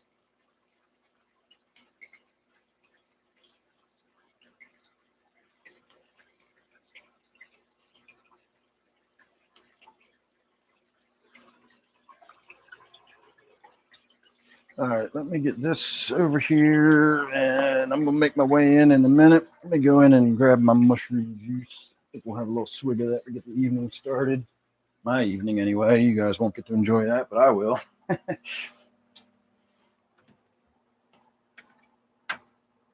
All right, got a fresh, unopened bottle. Not for long. So that is my mushroom juice. If you guys haven't already seen this, I know most of you probably have. This is not psilocybin, and it is not Amanita muscaria, which a lot of people tend to believe. I actually found out I got a vape shop in town. I have two vape shops in town. One's called Smoker's World, and I thought it was like a tobacconist. And in my experience, every time I've ever gone in like a real smoke shop that sells like pipes and tobacco and shit, if you ask them, like, do you guys sell glass pipes or something, man, they get like, get the fuck out of here. We don't sell that kind of shit. Like, okay,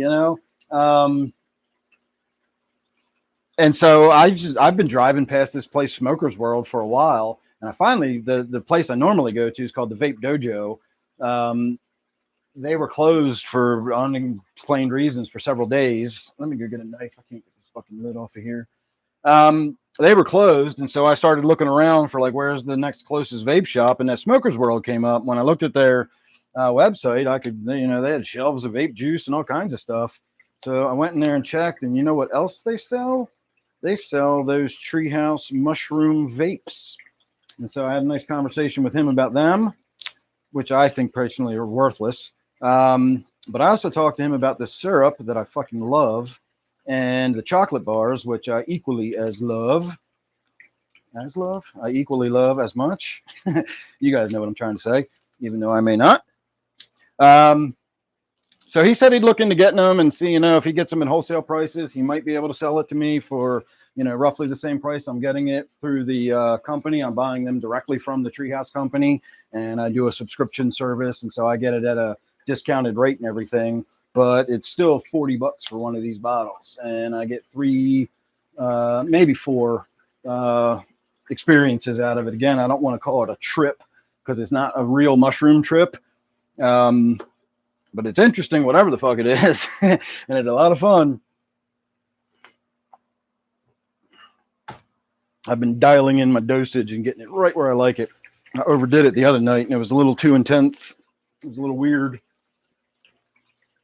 I drank like a third of a bottle, maybe even a little more than a third of the bottle, and I did it all in one go. Normally, I will do a third of a bottle, but I'll mix it with water, and I'll fill, I'll do a third in the bottle, and then I'll top the bottle off with water and shake it up. And then I'll drink like half or 2/3 of that, and then I'll wait half an hour and drink a little more, and then I'll wait half an hour and drink the rest of it. Well, the other night, I just mixed it up, and I just the whole thing straight down, and there were several periods throughout the night where I was like, is that too much? Did I overdo it? Again, it was a weird night. So not going to do that again. And I'm really glad nobody ever bought me a bottle of that, because I always said if somebody buys me a bottle of it, I'll drink the whole bottle on camera, and we'll do a whole live stream. And I think I'd have a very unpleasant time if I drank a whole bottle of that shit.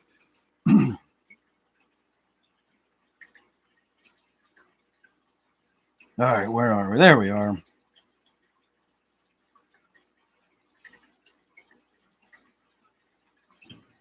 Oh, let's see. Just getting caught up.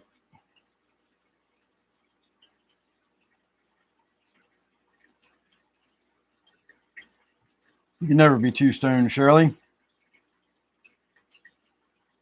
Right, we'll go have a look at the goldfish tank real quick. Actually, we'll do a quick water change on the goldfish tank. We got time. I'm going to be up for all night. How many chickens equal 1 horsepower? Be a good question.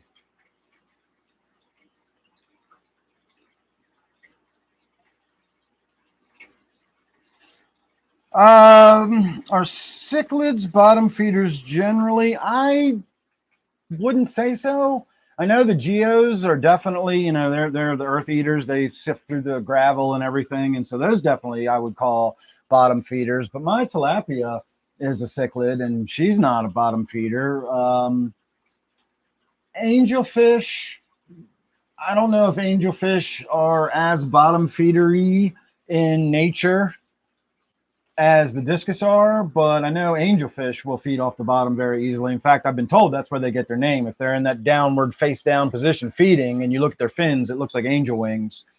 I don't know if that's really where they get their name or not, but it makes sense. Like if you think of their tail sticking straight up, that would be the head, and then the dorsal and the anal fin would make the wings of the angel. I can see it.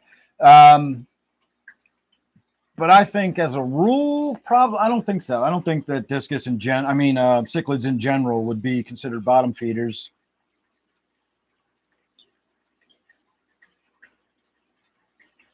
Oh, I don't have my purple slippers on tonight. I got my rubber shoes on tonight. Late night poetry with Laura? What kind of poetry are we getting? Do you know who does the second? No, it's the third worst poet in the world. Is she the second or the third? I'll have to look it up. But her name is Nancy Paula Millstone Jennings, and I believe she lives in Essex.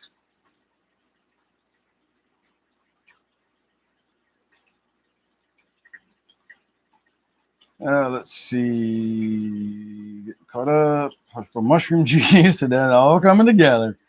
Great.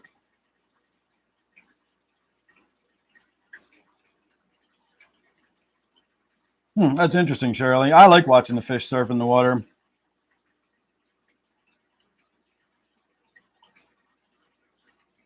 Morning, Driftwood. How are you doing? Let me look up whether Nancy Paula Millstone Jennings is the second or third worst poet in the world.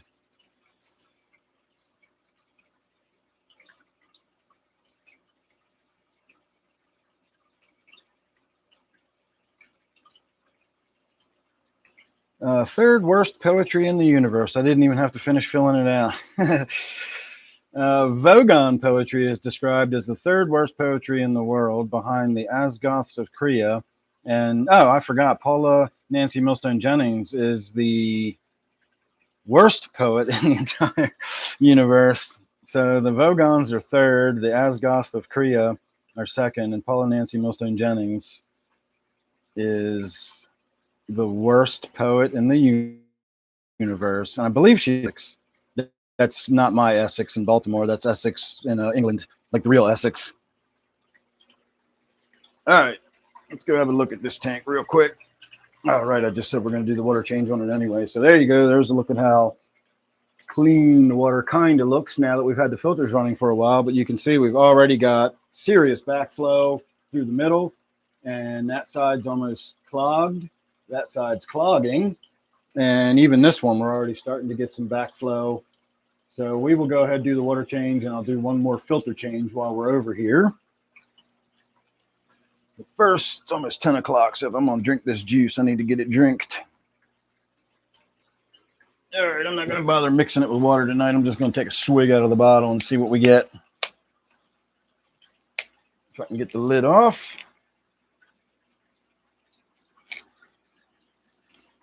Pull the seal off. Make sure you lick all the good juice off the seal. Cheers.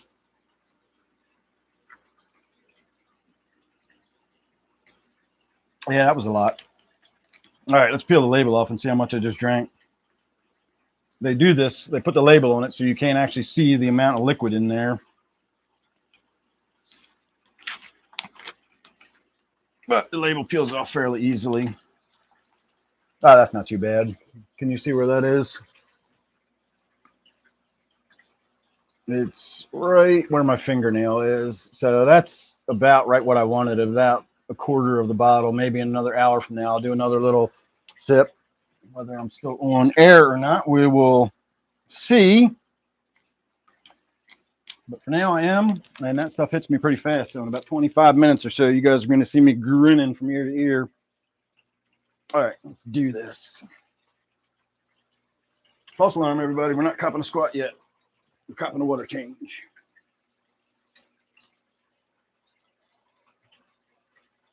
All right, I shall returneth with the hose.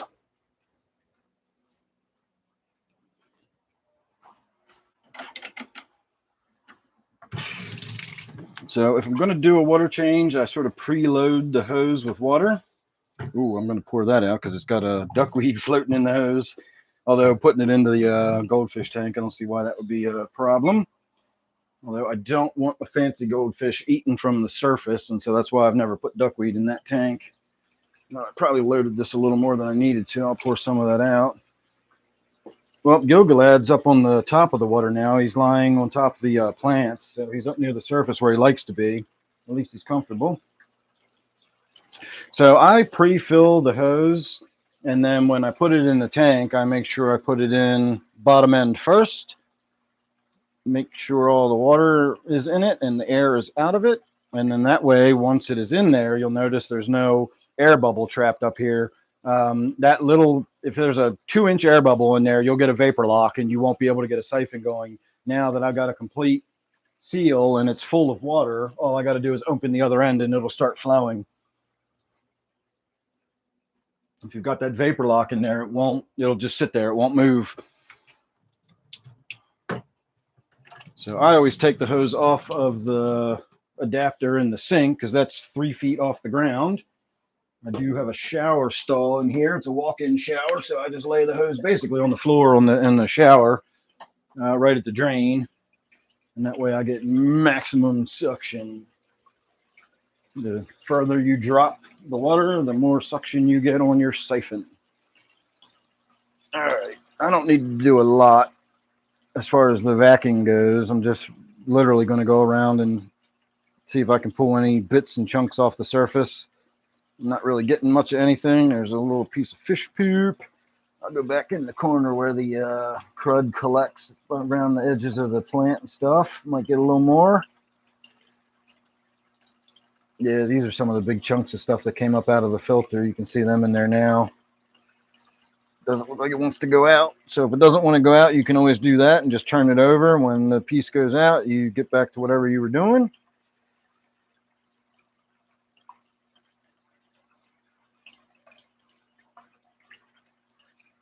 See, because I've got a lot of gravel in here, and you can see how much, well, maybe you can.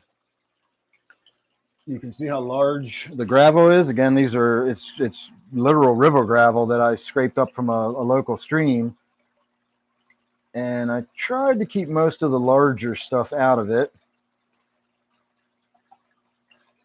But it's not, it's not fine pebbles, and it's definitely not sand. There's some sand in there, but my goal was to have the sand settle to the bottom, and then, of course, the larger rocks work their way to the surface.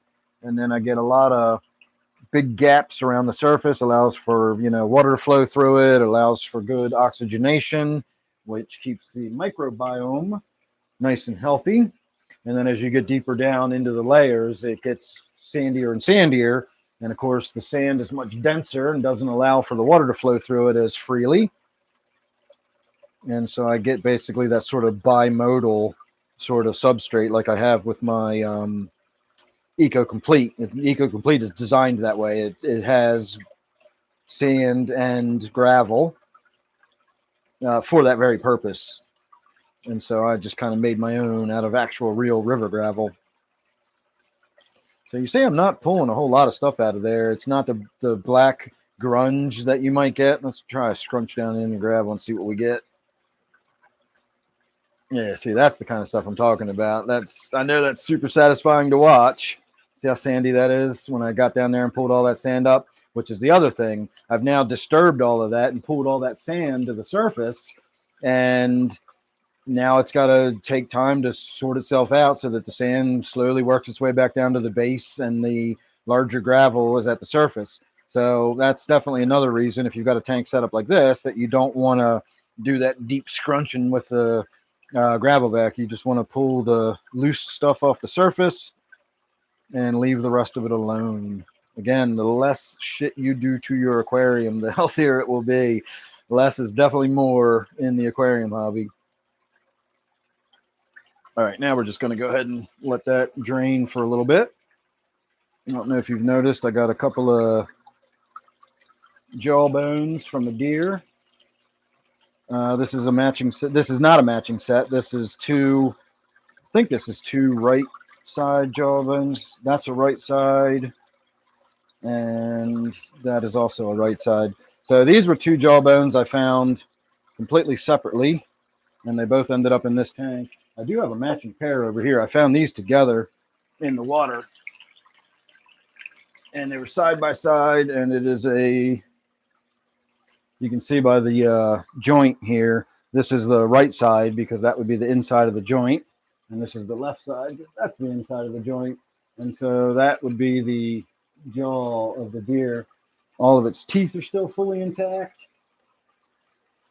So this sits on my pond just for decoration. It's not actually in my pond doing anything. I just didn't know where else to put it, but it was cool, so I brought it home.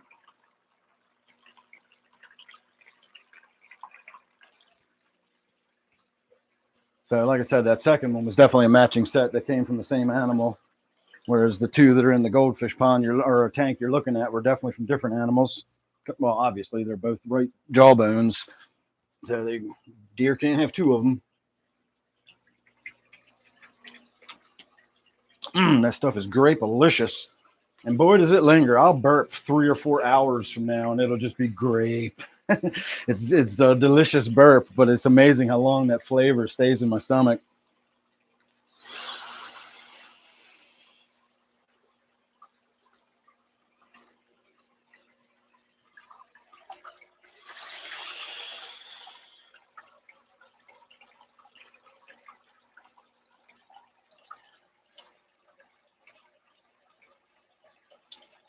How's that for some smoke on the water?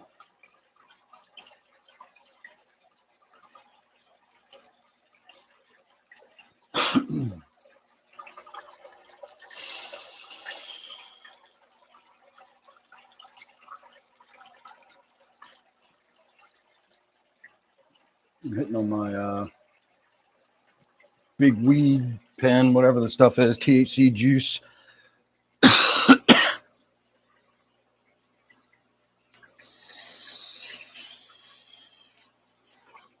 I did one scrunch. I don't know why I try to talk when I got that shit in my lungs. I did one scrunch for demonstration purposes only. I am a professional. Do not try that at home. And I did not do any further scrunching, Bob. It's not like a Pringle. I cannot eat a Pringle. I'll give you that. But I can do a single scrunch.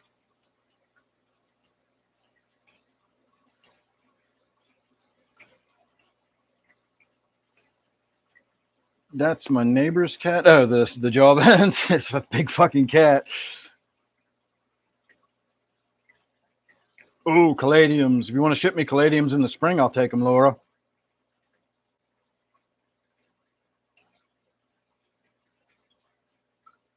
Oh, I listen to music all night long. I got a boombox hanging up. I got a whole, I call it my fort. Well, technically it's my lab. It's where I make all my hash oil and do all my weed stuff. But when I'm not doing weed stuff, it's my fort. And I got like changing colored lights, and I have, oil lamps burning, and I got my boombox hanging right behind my head. And I just camp out for the night, and I watch videos, and I listen to music, and enjoy the hell out of myself. Zini will tell you. Zini knows. Although Zini better not tell you. He can tell you I enjoy myself, but he can't give you details. He's been sworn to secrecy. But Zini knows. Poor Zini. He knows things he'll never be able to unknow. I corrupt the poor boy's mind.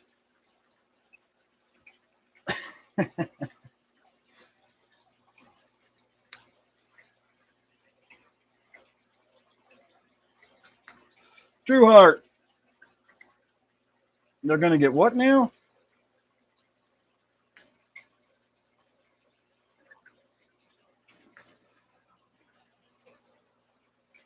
Well, I could put music on. I would have to either unmonetize it or I would have to license the music, which again is fine with me. I don't want to steal money from artists. And artists create music, and artists create art. It's their art. They should get paid for it. But at night when I'm on my mushrooms, The last several nights, I've actually been listening to opera. It's kind of been on an opera kick the last few days. I've listened to two different versions of Barber of Seville. I listened to Magic Flute a little bit last night, but I just wasn't digging the Magic Flute. It was a little too dull for me, and so I switched over to The Marriage of Figaro. Not to be confused with Figaro from The Barber of Seville. The Barber of Seville, again, everybody knows bits and pieces of that. If you've ever heard the song Figaro, hey, Figaro, that's from Barber of Seville. And Figaro he's the barber of Seville. He's the town's factotum.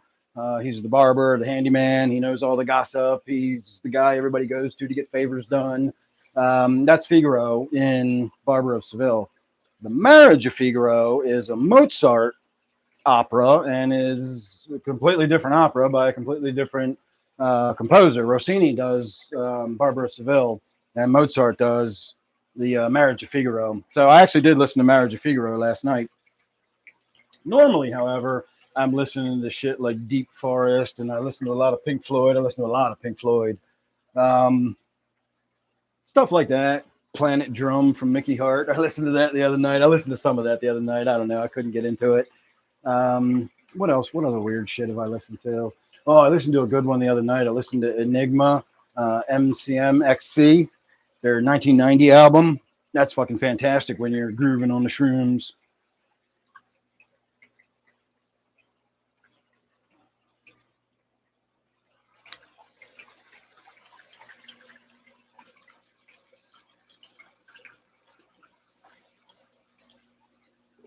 Oil lamp.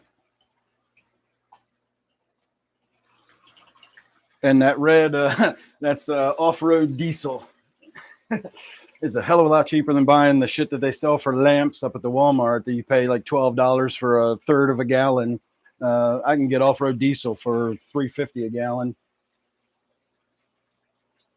Corn Dog Flop, how are you this evening? I am in Maryland.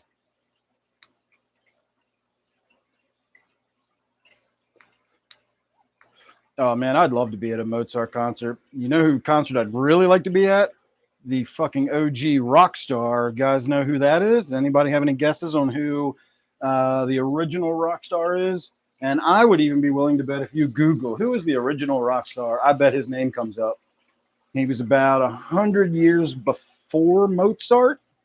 And while Mozart was a fucking rock star that everybody knows, this guy was the OG rock star. He had women fainting 350 years before Elvis did.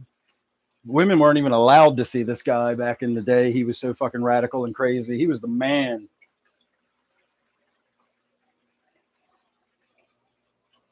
Yeah, Elvis. No.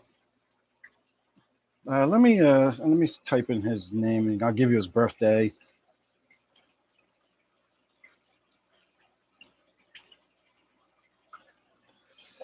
All right, he is a Hungarian composer. Let's see, birthday October 22nd, 1811. So I'm sorry, he comes after Mozart. Ooh, let's see what Mozart's birthday is. Mozart's from the 1700s, if I'm not mistaken. Yeah, 1756. Jesus, Mozart's 150 years before this guy.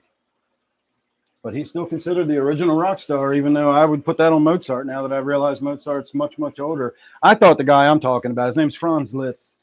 It's kind of hard to pronounce. It's Liszt, Liszt. So Franz Liszt, most people just say Liszt, like List. Franz Liszt was like that fucking OG rock star.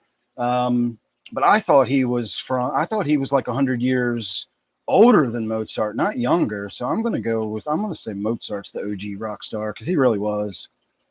Mozart was the fucking man. Mozart is my favorite composer. Not necessarily the one I listen to the most, but absolutely my favorite. Although I got to say Rossini is a close second. I really like a lot of the stuff Rossini does. Let me see if you guys can guess another one of my Rossinis that I like.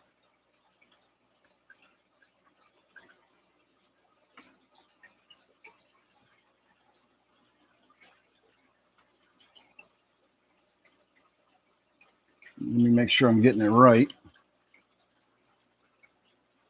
Yeah, that's what I thought. It is Rossini. Giacchino, I'm not sure if I'm pronouncing that right. Giacchino.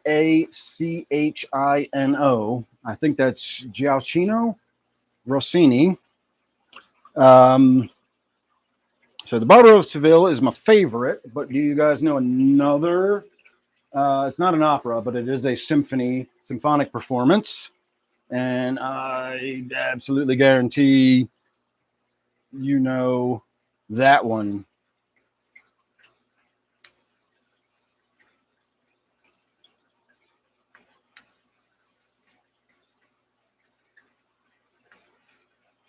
Did you Google it and did it come up with Franz Liszt? The other Rossini that I absolutely adore is the William Tell Overture. There are several parts in it that you would recognize, but the most recognizable part of the William Tell Overture, if you're not already familiar with it, is basically what we would call the Lone Ranger theme. If you're familiar with that, that's from Rossini's William Tell Overture. But again, there are several parts of the William Tell Overture you would recognize. Have you ever seen a cartoon where the sun comes up and you got that music playing in your head that you can hear right now? Because I know you can hear that music playing in your head when the sun comes up in a cartoon. That is from the William Tell Overture. And there's one other segment that I can't really think of how to describe it to you, but if you heard that section, you'd say, oh, I recognize that too. But you would definitely recognize Dawn, and you would definitely recognize the sort of finale part of it, which gets into, that's where it comes in with the, the Lone Ranger part is towards the last 3 minutes or so. It's about a 15-minute piece. But Rossini's a lot of fun. I really enjoy listening to Rossini. If you have not, it did, yeah, I thought so. He's generally, Franz Liszt is generally considered the original rock star. If you talk to any like real music people or whatever, again, I don't know why, because Mozart was 100 years before him, and I would definitely consider Mozart a fucking rock star. But it is what it is. I'm not a music professional person. But if you ever do want to try opera, I know opera is not for everybody. It's an acquired taste, and I don't listen to it a lot. It's not like I rock out to opera all the time, but the mood strikes me once in a while, and I enjoy it. I've been listening to it for fucking years and years and years. My recommendation, your first one you should listen to probably would be The Barber of Seville. It's fun. It'll make you laugh at points. It's in Italian, so you're not going to know what the fuck they're saying unless you speak Italian. But the story is basically Rosina is a young lady who is in the care of her older, her guardian or whatever. I don't know what the term for him would be back then. But he's the older guardian, and he has plans on marrying her himself, and she does not want to. She wants to marry a young soldier, a captain in the army. And of course, the old man, Bartolo, is not going to let him in and anything. And so he makes a deal with Figaro, who is obviously in and out of the house all the time, doing the barber stuff and so on and so forth. And he uses his connections to sneak this guy in all these different disguises. And of course, they're hiding when Bartolo comes in, and he's hiding under the bed. So it's basically like a sex farce romp comedy where they're trying to elope, and they're trying to he's sneaking this guy in all the time so he can hook up with his lady, and then of course in the end they are able to escape and elope and all that kind of stuff. It's fun, the story's fun, it's easy to follow, and the music, I swear to God, Rossini must have had a sense of humor, because the music to me, well, not the music, but the singing, the arias, they sound like they're tongue twisters. They sound like he deliberately said, let's see if somebody can sing this. Let's see if somebody can sing this without tripping over their tongue. And again, it almost just makes you giggle listening to these people singing these songs, and they just get faster and faster and faster. And the whole thing is just a really fast-paced, upbeat. It's enjoyable to listen to, but it is an opera. So there are long periods of time between the arias where you just get oratorio, where it's people singing back and forth. There's no real musical accompaniment. And it's basically people singing conversations to each other in Italian. I get it. Maybe that might not be something you want to listen to. But opera's more than just the music and the song, or the arias, whatever you call them, songs. It's the lighting, it's the set, it's the production, it's the orchestra arrangement, it's the whole thing, it's the entire production that makes it enjoyable to watch. So again, if you're going to do it, if you're ever going to take the plunge and see what opera is all about or whatever, my recommendation would be The Barber of Seville by Rossini. It's about 2 hours and 20 minutes, so it is a little bit of a commitment. But it ain't the Ring Cycle, which is 13 and a half hours. You definitely don't want to sit down for the Ring Cycle for your first experience. That's a fucking doozy. Are you familiar with the Bugs Bunny? Kill the rabbit, kill the rabbit. If you've seen that Bugs Bunny, that is a sort of homage to the Ring Cycle, the Ring of the Nibelungen. That's by Wagner. And Wagner is like, oh, he's fucking dense and heavy and super serious. And again, if you remember that Bugs Bunny with the lightning crashes and the gods and the Vikings and all that kind of stuff, and Brunhilde, the Flight of the Valkyries, if you're familiar with the song Flight of the Valkyries, that's from the Ring Cycle. That's, I think, the second cycle opens with the Flight of the Valkyries. Wagner's amazing, but again, very, very dense, very heavy. Not your good option for, hey, let's see what opera's all about. I definitely don't recommend Wagner as right out of the gate. All right, let me get caught up on some of these comments and get carried away with my music.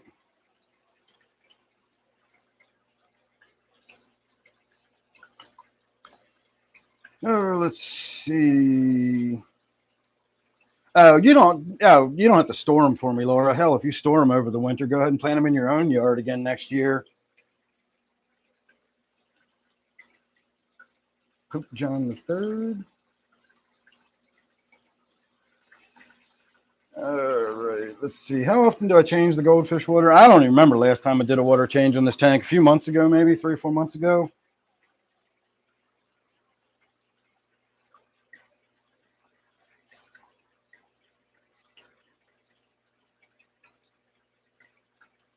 Oh, yeah, goldfish don't need a whole lot of maintenance at all. Do I like the modern major gentleman? I'm not familiar with that. Hey, JP, how are you doing this evening? One thing I was talking to Zini about this evening, I had time to mention it, but I didn't really go into it. I told him I would talk about it more on the live stream. I had asked him if he'd ever been to, oh, look at that shrimp swimming across the front of the tank. I didn't even know I put shrimp in that tank. And you got a shrimp bold as brass sitting right there in front of you. See it? It's really, really dark red, too. Wow. How red that bastard is. So I completely forgot I threw shrimp in here, but apparently we've still got shrimp living in the goldfish tank. I need to get like a little clown pleco or some small, maybe a rubber lip pleco or something like that. No, look, my starting to get the white spot on its side again. Maybe it's a good thing we did the water change now. Yeah, but goldfish are not super fussy. They don't need, high maintenance. I mean, if I haven't proven that discus don't need high maintenance and aren't super fussy, then goldfish should be the last thing you're concerned about. Goldfish can live in a puddle.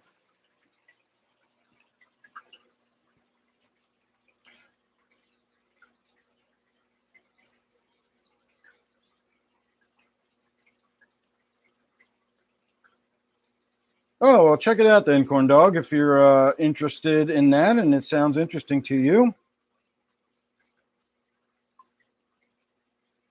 It's a tongue twistery kind of thing. Well, it only sounds tongue twistery because I don't speak. One of the things he says, I can almost sing along with Figaro's aria. I've heard it so many times now. And I've read the words in English, so I know what he's singing. He's basically describing himself. He's, the part where he's saying, hey, Figaro, like he's describing the fact, like everybody's always, shouting my name. Everybody's trying to get a hold of me. And he's explaining how he's the town barber and he knows everybody. And like, it's his introduction. It's just within a few minutes of the opera, you meet Figaro, and that's his aria. He, describes who he is and everything. But he's saying things like bravissimo. But he says it repeatedly and he says it fast. And so you say bravissimo quickly 4 times in a row. That's what I mean by tongue twister. It's just, again, you'd have to listen to it. Even just listen to if you want to do a 4-minute video or a 4-minute aria, do Figaro's aria. I can recommend one that's a good one, but if you listen to any of them, anybody's competent can sing it. You'll get the idea. But just Google or do a YouTube or whatever music you listen to, Figaro's aria, and you'll hear the Figaro song. And again, if you're not at least smiling by the end of it, then don't bother with the rest of the opera. But if you enjoy that, then you should listen to the opera, because there's a lot of stuff in there that's very similar to that, very fast paced, very like, what the fuck are they saying? Like, how do they do that? Like, how do they, you just get the idea that they train a lot to be able to sing this opera. Again, it's just, I laugh. I really do feel like Rossini was giggling to himself while he was writing this. Let's see if them bastards can sing this one, But when I was saying to Zini earlier, Squidward sang Figaro. That's awesome. I thought I'd seen every SpongeBob ever, but I don't remember Squidward. Maybe it's newer. I stopped watching SpongeBob about 10 years ago. I know that sounds silly because I'm 53, but I got my reasons for stopping to watch SpongeBob. We won't talk about that now. But what I was asking Zini earlier was if he had ever been to like a symphony performance, not necessarily an opera or a ballet, because those are their own things, but just go listen to a symphony. Go. The last one I saw, I was like 23 or something, so it's 30 years. But when I was a kid, we went on field trips, and so we would go to the Meyerhoff in Baltimore, and we would see the Baltimore Symphony Orchestra. And between the cartoons, which used tons of classical music and introduced me to a lot of this stuff, and then my experiences in elementary school seeing a symphony orchestra perform, it's fucking mind-blowing. If you've never seen a symphony performing, you should, if you ever get the opportunity. I'm not saying go do it necessarily. If you want to, great.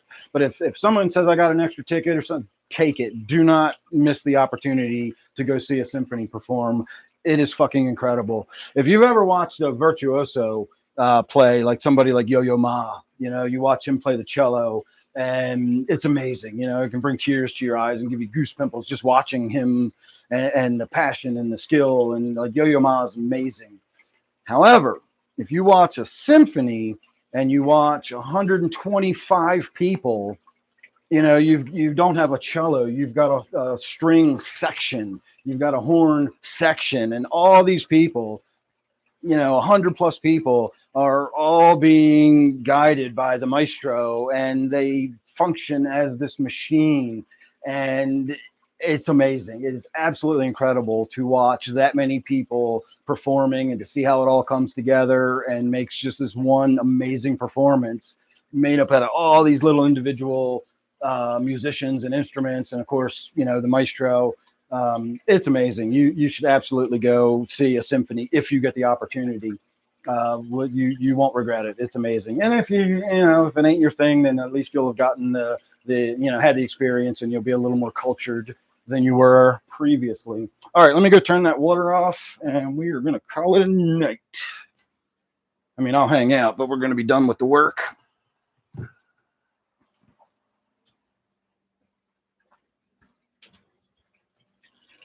All right, let's get the hose out of here, and we are done. Oh, let me replace those filter pads too. If we're going to do this much, we may as well do one more thing, right? I'll be back in a minute. I got to cut some more pads. All right, I got the stuff right here.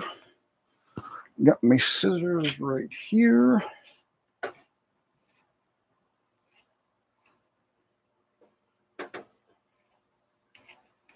And we'll make 3 pieces. So I buy rolls of batting at the Walmart in the sewing section. I buy the large, and I buy the high loft. It's thicker and fluffier. And it's a little more expensive now because, of course, it is. But it's still less than $20 for the large sheet. And if you're going to think about these as individual filter pads, and you're going to cut pads this size out of that large sheet, I figured it out one day and I did the math and it came out to be like 11 cents a pad or something. It's probably a little more than that now, but you know, let's go wild and say it's 20 cents a pad or 25 cents a pad compared to what it costs to actually replace the filter socks that go on there that, you know, are the manufacturer replacement. Don't bother. It's ridiculous. Go to Walmart and buy yourself a roll of batting, unroll it, cut yourself some slices of it.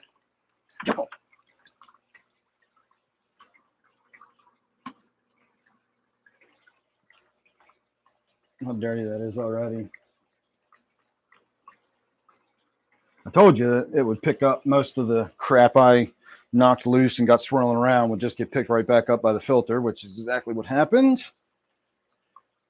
And so that's why we weren't getting very much stuff out of the when I was vacuuming it. And that's fine. All right, now I'm going to show you what I was talking about before. You notice how I left the sponge filter part in there and I only pulled out the filter pad? Now, if I tried to just push this back in, it's going to do that. And so you got to make sure it's wrapped around the edges. I'm a little tight on this side, but as long as you're wrapped fully around the edges, pull this out and then either put this in first, which I'm going to do because I got to hold it since I cut it so small.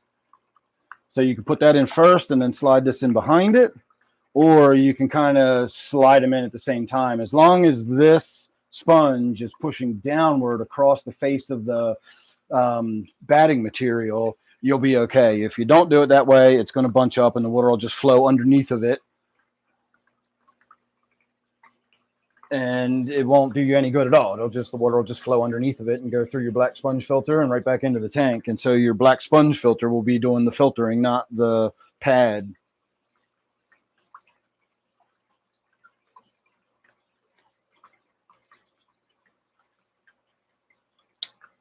All right, so on this one, I'll show you how I do it that way. You get it started, get it about that far down, pull this out, and then just slide them back in together.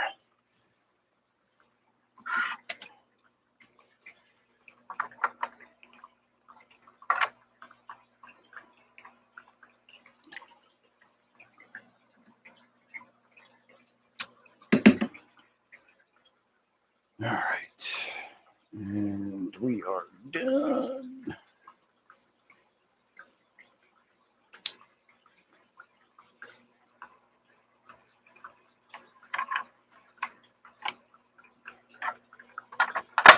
All right, I know it looks all grungy and cruddy again because we just stirred that all around, but that'll get cleared up in no time. By the time I leave here tonight, that'll be nice and clear again. I should probably squeeze out that sponge filter too, but I'm definitely not going to worry about that right now because I have to take it out and go into the other room and squeeze it. And, you know, it takes a little bit of work to get all the grunge out of the inside of a sponge filter, so I'll do that some other time. I'm not going to worry about it tonight. Let me grab this, and this. All right.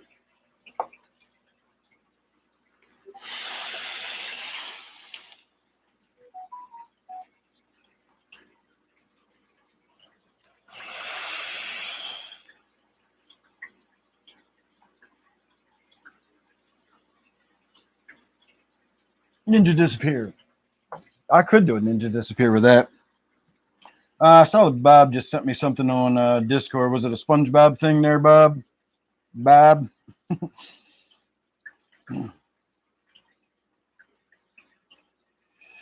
right, where am I?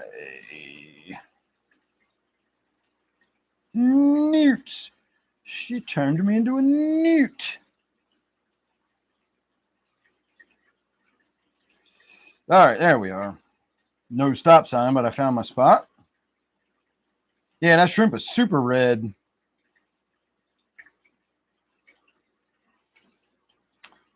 Oh, let's see, 90-gallon bow front to turn into a paludarium. Nice.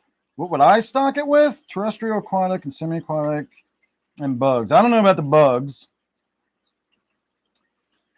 Oh, the fish, I would do small stuff like live bears probably. I like tetras. There's a lot of different kind of tetras you could put in there that would look cool. You could do something natural, maybe find some, get a needed to go down to a local stream and catch some minnows or something, do some local minnows, you know, that sort of thing. That would be neat.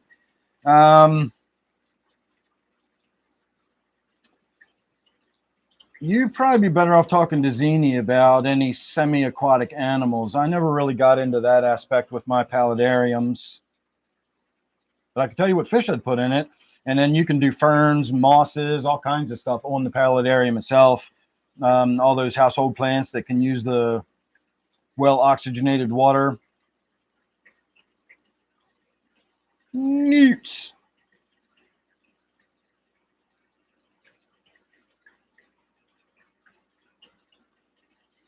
You're welcome, Shirley. Your floor needed a wash anyway, right?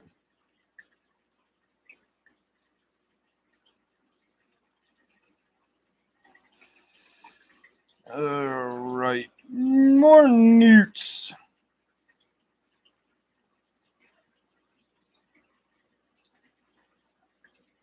All right, I'm going to stop saying newts. I've seen it written a lot. No, it says my eyes are getting so bad. You say you as much as you can cheaply. I thought you said something about Chernobyl.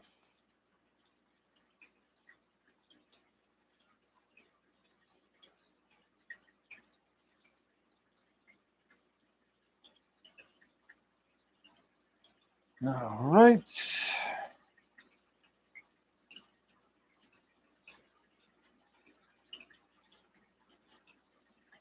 Yeah, vampire crabs would be cool in a paludarium as long as they could get out and they had access to the land part.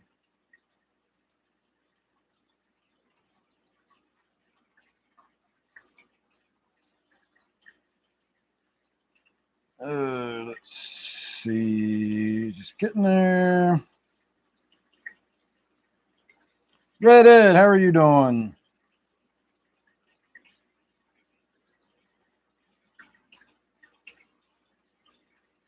Do some rings. Oh, blow some smoke rings. I never even thought about blowing smoke rings with that. I'm not very good at smoke rings. I can do them. No, I don't have any yellow lab cichlids.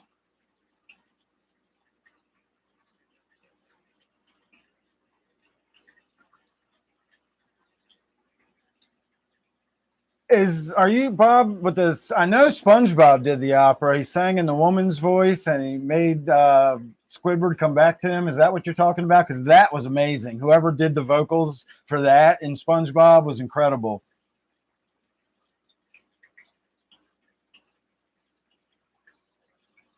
But I've never heard opera. I mean, I never heard Squidward sing.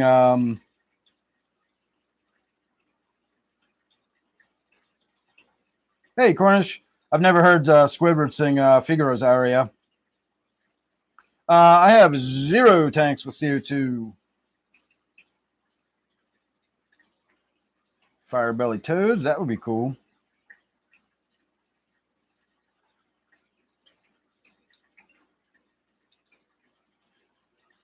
All right. I am caught up again if somebody wants to stop sign me.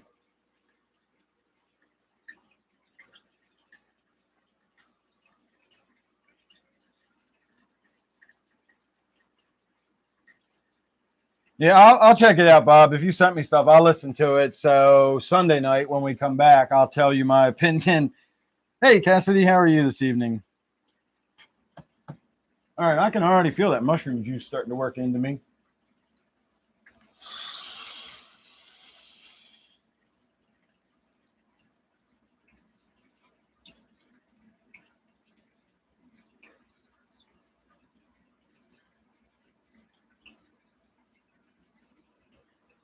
Can't quite get the rings to come out of it. Normally, when I would do smoke rings with a cigarette, I wouldn't inhale it into my lungs. I would just take it into my mouth and then blow smoke rings that way. My dad used to blow little teeny tiny ones by tapping his cheek. Let me see if I can do some of them.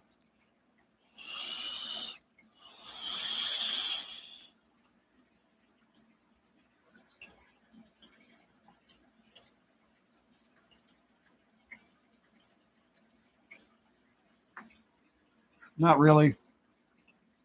Problem is I have to keep exhaling from my lungs to keep filling my mouth up, and the air movement from me filling my mouth back up is ruining the smoke rings. And because it's vapor and not smoke, it's not really doing the same thing. I'm sure there are people out there that can do it. That's just my first attempt ever to try to blow a smoke ring. with this. So I could kind of almost do it with smoke. If I did, like, you know, if I had a joint or something, I could do a hit on a joint and then blow some smoke rings. That's a waste of good joint.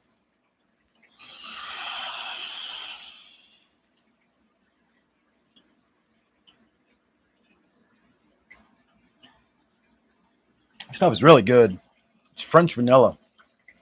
And it's 40% THC. So it's not super strong, but as you can see, I'm doing massive clouds, and so it sort of makes up the difference.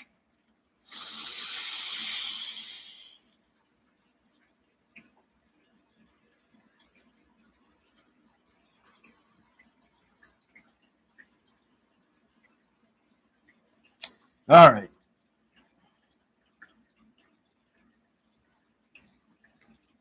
I could go get my bong. I'll just start coughing and choking if I actually do a real bong hit.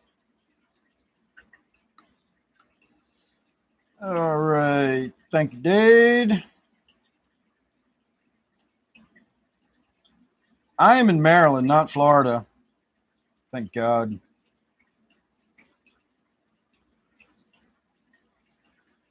Oh, let's see. How would I feel about becoming a fish room punk? I'm not even sure what that means, but it doesn't sound like something I'd be terribly interested in. But if you explain what you mean, maybe I'm just missing the point. I don't know. I have no idea what you're talking about. I'm doing well, Cassidy. We just had some mushroom juice a little while ago, and that's starting to work its way into me. So pretty soon the grin should be developing.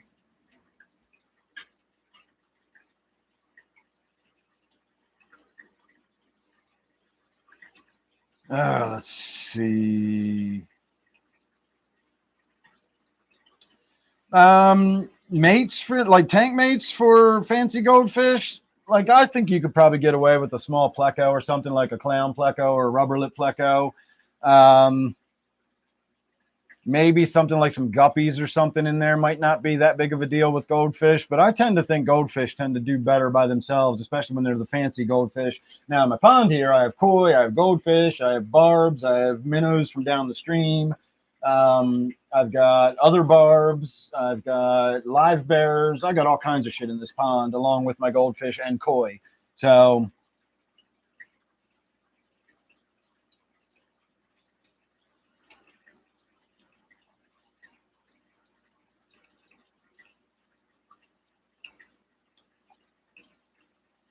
was it the one ring? The one ring to rule them all? Or was it a different ring? Was it part of the ring cycle? The ring of the Nibelungung.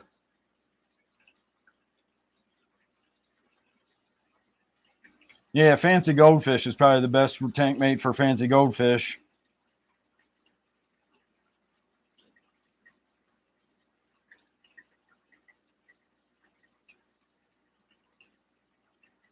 Oh, let me see here.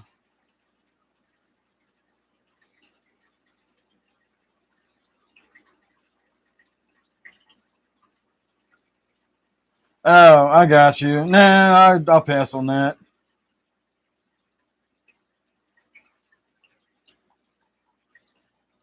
Do I have ferrets? No, I don't have ferrets. I have cats.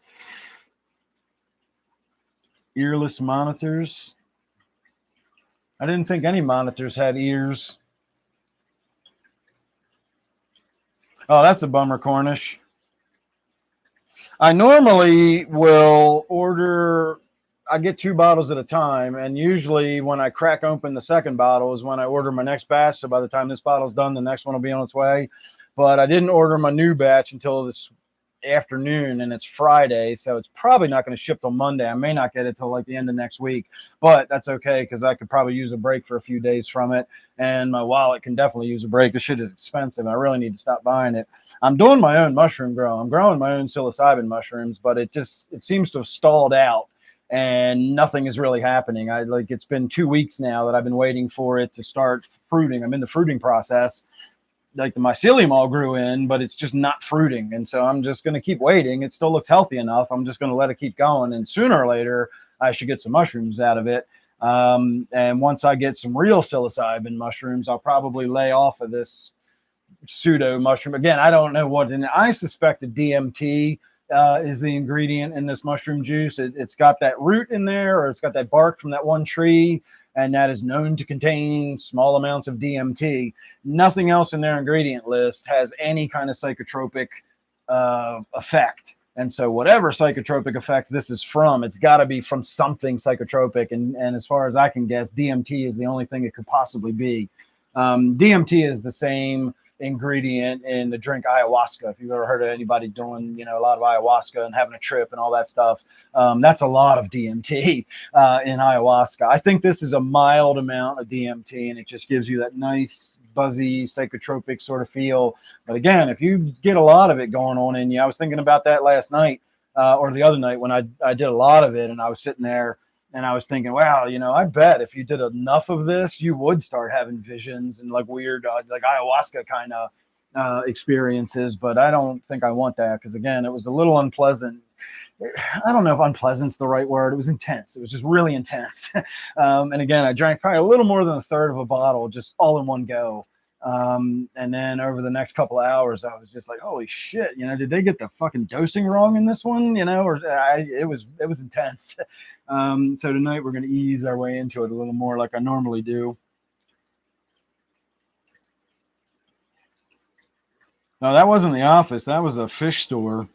I got all the employees of a fish store wrecked. No, Bob, I don't drink.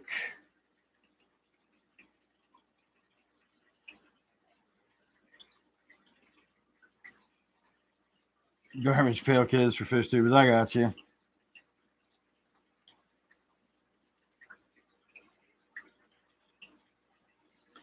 Oh, I could give you guys some story time. What do you want to hear a story about tonight? Oh, we got a guest. I get these all the time down here. And no, I'm not going to catch it. No, we're not going to put it in a fish tank. You see a little bit. I can't see the monitor, so I don't know if you can see him or not. I'm assuming you can see him.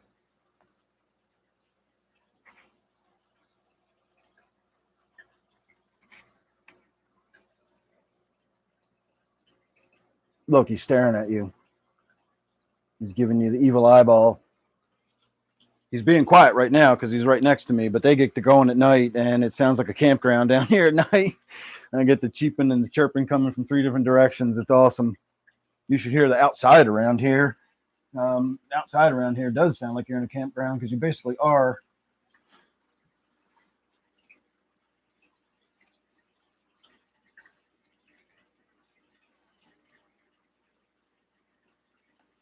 Let me see. A couple of roommates or a ferret with a couple of ferret with a couple of roommates. A roommate with a couple of ferrets.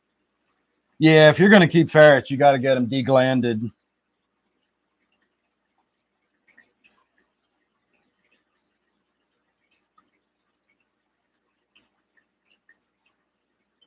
No, mushrooms aren't legal here, but I never bothered to ask anybody's permission since I was a little child about eating mushrooms and smoking weed and stuff, and so I ain't going to start now. But no, mushrooms are not legal in Maryland, but you can order them through the mail. No, I didn't order mushrooms through the mail. I ordered spores and a grow kit, and I've been growing it myself from spores, and so you can get that through the mail easily enough. And Washington, D.C., oddly enough, is mushroom friendly. I could drive right down into D.C. and go to a dispensary and buy any kind of mushrooms I wanted. I'm just not making the 45, well, probably more than that. It's probably like an hour and 45 minutes for the route I'd have to take, where I would have to go. But I could drive right down into D.C. and buy mushrooms. And so there's that. Craig, how are you?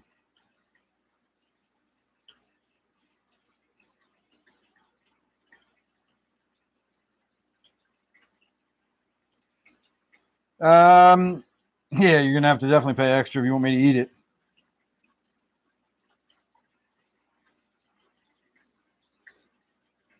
$10. Add 2 more zeros and I'll think about it. And I ain't talking about a decimal point.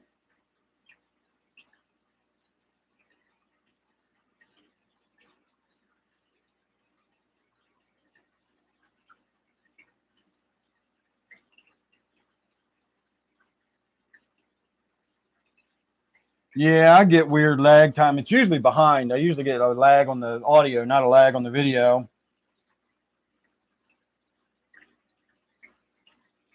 No, I've never had the fish dance. You do get some of them flashing their colors though, like my angelfish and my silver dollars. If the disco light hits them, you know, you see the red and the blue lights flashing on their sides. So that's pretty cool looking. Stuff makes me burp too, but it's a delicious burp because it tastes like grape. Yep. Now we're cooking. We're down to about there. So that is a lot. That's a third. It's a little more than a third of a bottle. So I'm in for a fucking night. All right, let's put this away before it gets any more drenched. All right, I'll grab some weed. Grab my bong. Grab a lighter. And I guess I should grab my ashtray if I'm going to grab all this other stuff.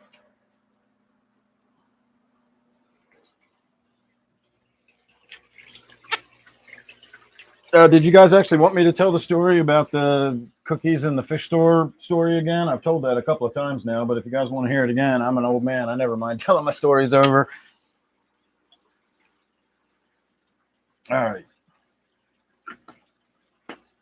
Yeah, them mushrooms are definitely fucking rolling on now.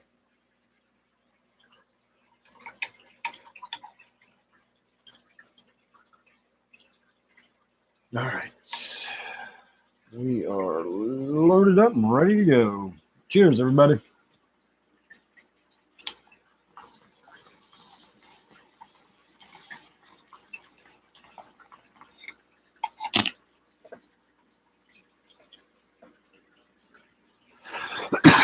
Now, I do legally grow weed. I am allowed to grow weed in Maryland.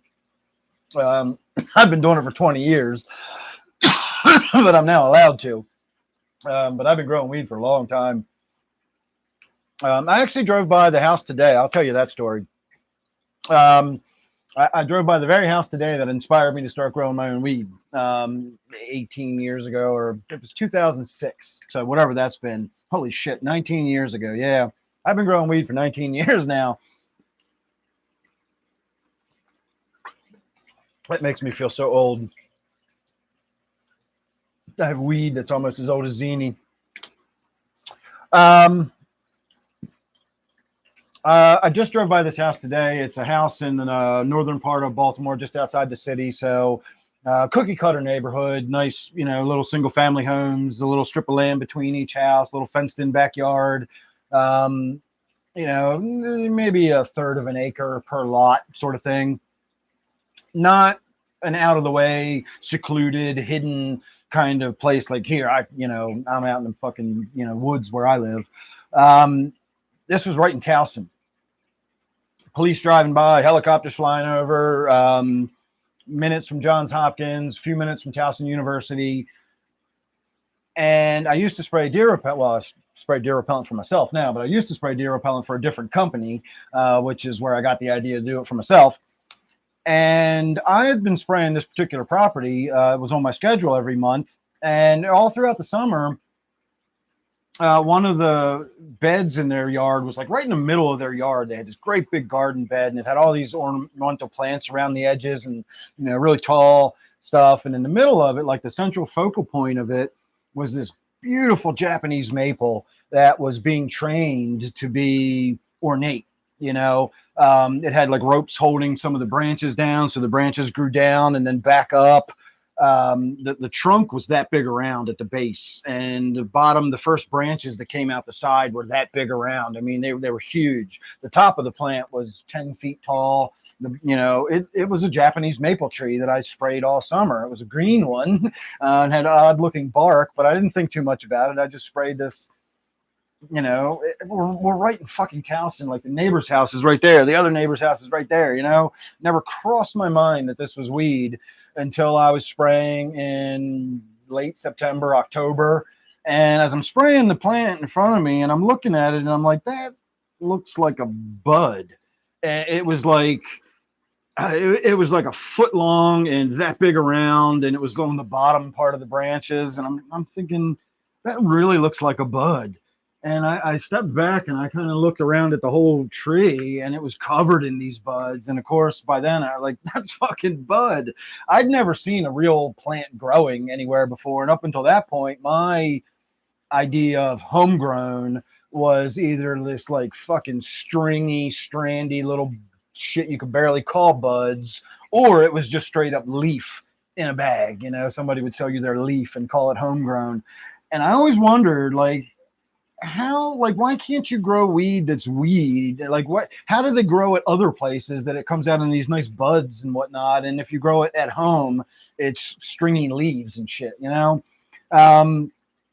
So this was my first experience of ever seeing a plant growing, and it was massive. It was so big. I don't know what strain it was. I have no idea that, you know, obviously I don't know how he got it so big. I know some strains will grow, you know, 18 feet tall, but that's typically in like a Jamaican length summer, not a Baltimore length summer. You need a lot of time to grow that big. You know, they are fast growing plants, but still. Anyway, it blew my fucking mind. This was a massive, you know, marijuana plant. I pulled out my knife and I cut a fucking bud off and took it home with me too.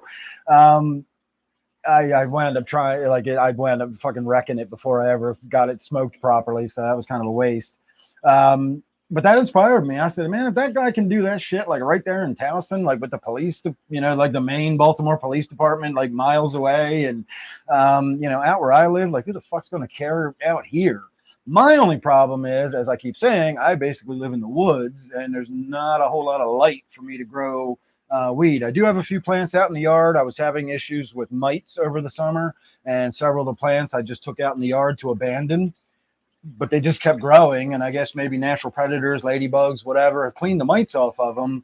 And now I have several plants out in the yard that are almost done. Like when you're out in my backyard, if the breeze is blowing the right way, you can smell them. They're not as good as the shit I grow out of my tents under my LEDs.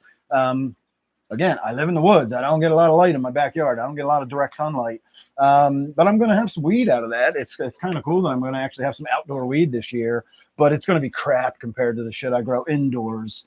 So I started from year one indoors. I started really super rudimentary with like curly Q, compact fluorescence, and aluminum foil. But it got me started, you know, in 2000, I guess maybe 2007.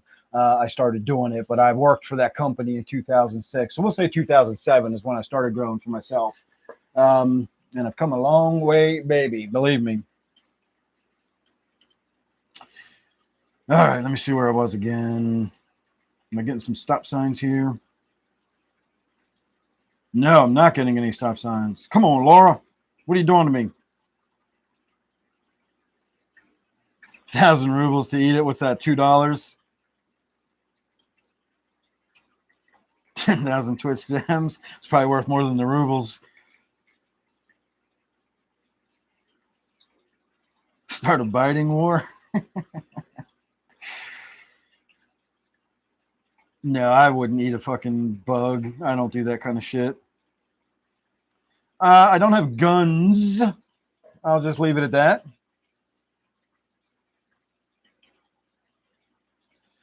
Oh, let me see. Those discus are always giving me the hairy eyeball. Winston, how are you doing this evening?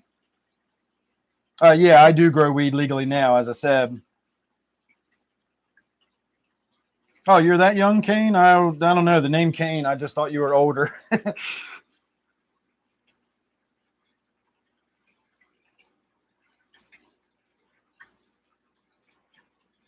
Oh, that's crazy. When I grew up, there was a house across the street that was like a big old stately house, and like the family was well reserved and everything.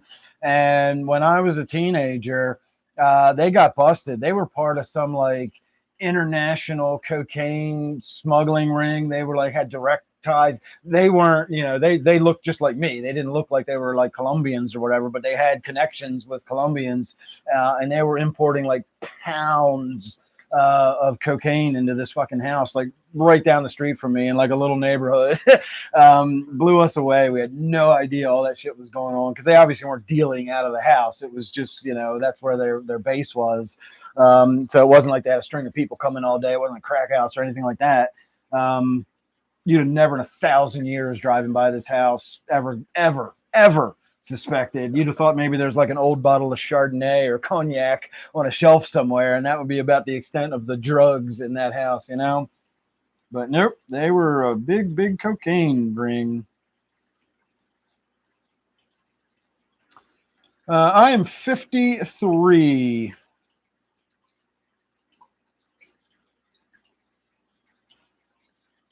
And I took a picture tonight. This is going to be completely inappropriate to show you, but I'm proud of this picture, so I'm going to show it to you anyway. If anybody doesn't want to see me without a shirt on, look away here in a moment, but I'm going to take a picture of myself to show you my abs tonight.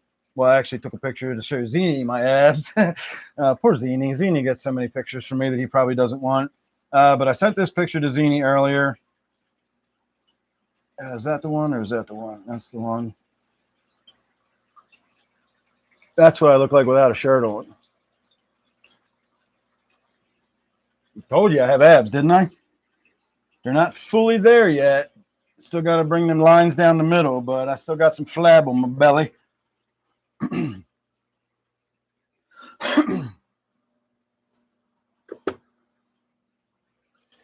But yeah, I am 53 and I am in better shape now than I've ever been in my life, at least on the outside. I got no idea what my insides are like.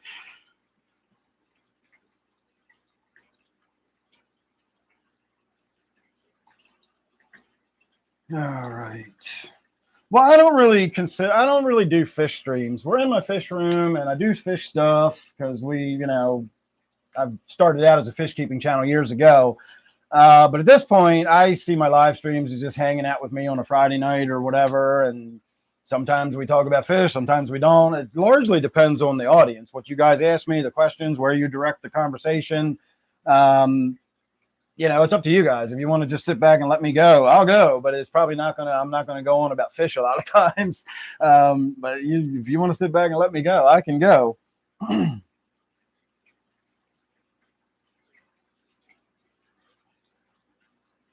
It has a stem going all the way through the roof. That's awesome.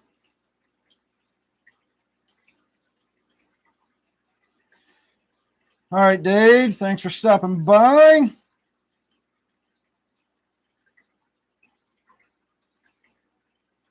Just burn down the trees.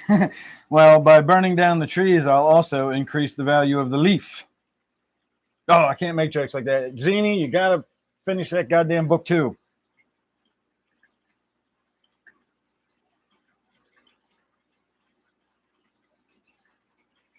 I don't know if we've had a drought in the official, sense, but it's been really dry and we've been out watering, like trying desperately to keep our gardens from dying. We got some pretty good rain in the last few days though, like some really good rain, long soaking rain that we needed. But it's been really dry this summer.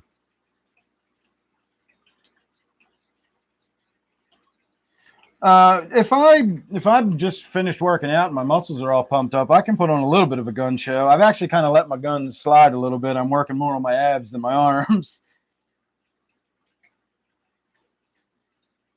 I didn't say I want the sun. I just said we don't get any.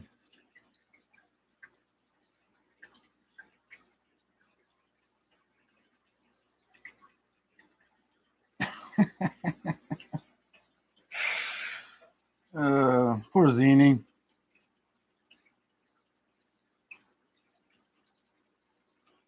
Thank you, Cassidy. Thank you, Bob. Zini was innocent. I definitely do have some serious nipples. I'll give me that. Oh, my cricket's coming back. He's stalking me. I am pretty tore up myself there, Winston.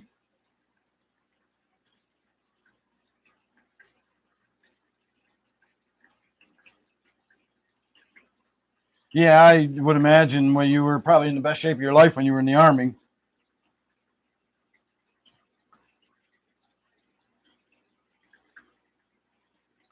I don't think I converted anybody that night, Bob. If anybody wasn't already a user that night after that experience, I'm sure they will never go near marijuana again for as long as they live. That was definitely a touched stove, burned hand experience. I'll tell you that, guys. I'll tell you that story too, since you're asking about it again or mentioning it again. All right, somebody can stop sign me if you would, please. And I'll refresh myself for a moment.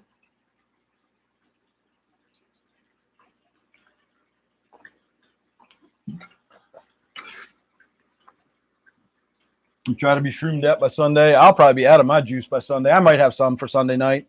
I don't mean this in a bad way. I'm not trying to bust anybody's chops. I usually don't like taking it during the live streams because I want to enjoy it, in the other room, listening to music and stuff. I don't necessarily want to sit here, entertaining people while I'm enjoying my mushrooms. But I've also found I enjoy my live streams a lot more when I take the mushroom juice, and it's a lot more fun. I have a better time. I guess you guys probably do too. I'm usually in a cranky mood and don't even feel like doing these damn live streams anymore. I've been doing them for so many years. But I get some mushroom juice in me, and I usually have a pretty good time. So again, any donations are appreciated to keep me in mushroom juice. It will definitely keep you in more cheerful live streams. So it's an investment in yourselves, really. That is water-soluble shroom juice. I wonder what would happen if I poured some of it in the tank.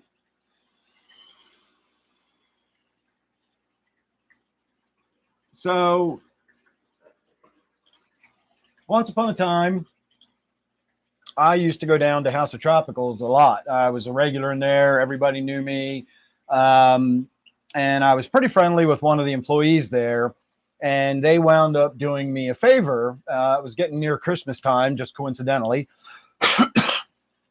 And he did custom acrylic work. And so he built me a little sort of enclosure thing for a tank I had. Doesn't matter.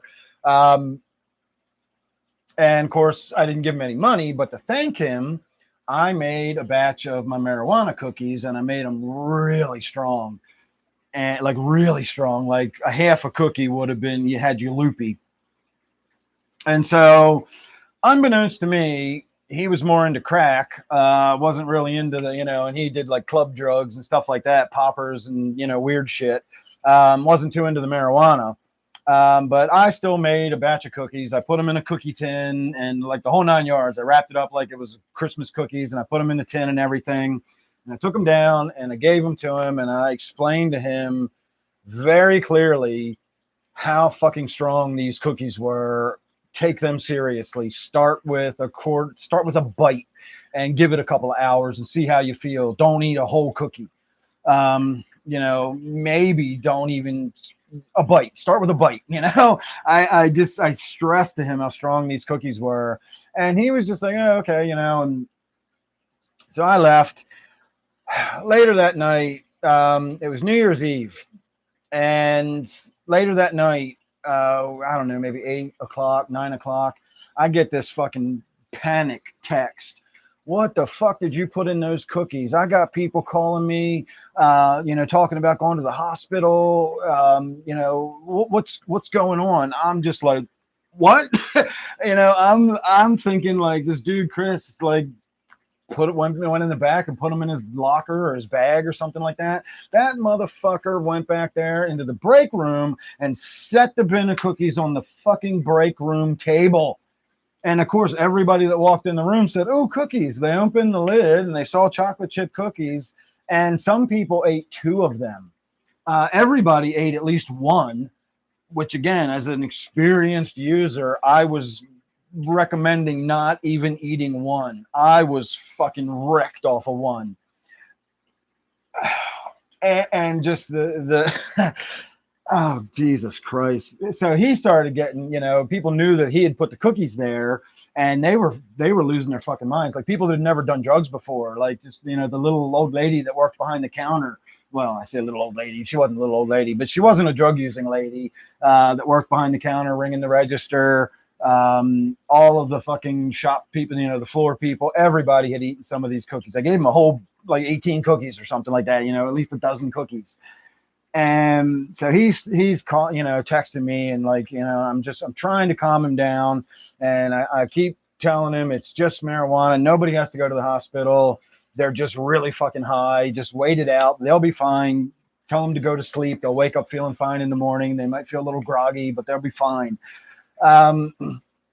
And so another one of his coworkers had taken his phone because he was so fucked up he couldn't text anymore. And so she starts texting to me, asking about and I'm just like, just calm down, everybody. These people were losing their fucking minds. And so I made the mistake of saying, God damn, I guess none of you people have ever done LSD before. And all I meant was, if you think this marijuana that you've taken's got you wrecked and out of your head, you should see what a fucking dose of acid does to you. So, of course, when they read that comment and I said, you've never done LSD before, have you? They were like, what? They thought LSD was in the cookies. And now I had to try to explain to everybody, like, no, that's not what I meant. And so they didn't necessarily believe me. They thought I, was afraid of getting in trouble and that there was really LSD in these cookies. And like, oh, Jesus fucking Christ. Don't ever give anybody drugs and say, here, go do something with these. I'll never do that shit again. Now when I go down there, I do know the owner and I get most of my fish for free down there, but I usually take him like an ounce of weed or whatever. But I'll say, hey, Mike, can I talk to you in the office for a minute or whatever? And then we'll go back into the office and he puts it away in his drawer. And we'll sit down and we'll have a chat for, a little 20 minutes or something. And then we'll come back out of the office and then I get whatever fish I want and go home. Not dealing with the employees anymore. I'll give it to the boss man. I'll talk to the boss man, but I'm never fucking just taking shit down there and giving it to the employees anymore. God damn, that was a wild night. Wrecked my New Year's Eve. Not that I do anything on New Year's Eve, but I was in a panic because I was thinking people were going to start going to the hospital and they were going to start tracing, where did you get these cookies? We need to identify what's in them. And, I just foresaw a bad night happening. And I finally, after about 2 hours of, panicking, texting back and forth, I finally convinced him to convince everybody else because his coworkers were texting him. And so it was this weird sort of like he was the hub. And then he was relaying all those messages to me.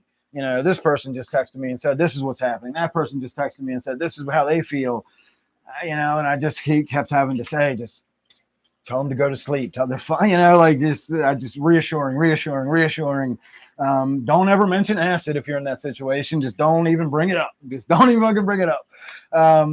And so, yeah, after a couple of hours, I finally got everybody calmed down. I guess by then, maybe the peak of the intensity was starting to wear off and they were starting to feel a little better. Nobody went to the hospital. Everybody was fine. But they all inadvertently dosed themselves with some fucking Mondo strong, crazy cookies. They all probably will remember that New Year's Eve. I never even thought about that. I wonder what their New Year's Eve was like. I thought my New Year's Eve was bad just because I had to keep fielding these texts. I wonder what theirs was like. I'm going to guess not good. All right, that's that story.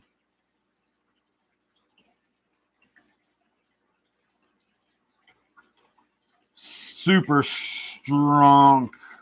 They started it all with a bang, all right. Or at least they ended the old year with a bang. They probably started the new year with a hangover.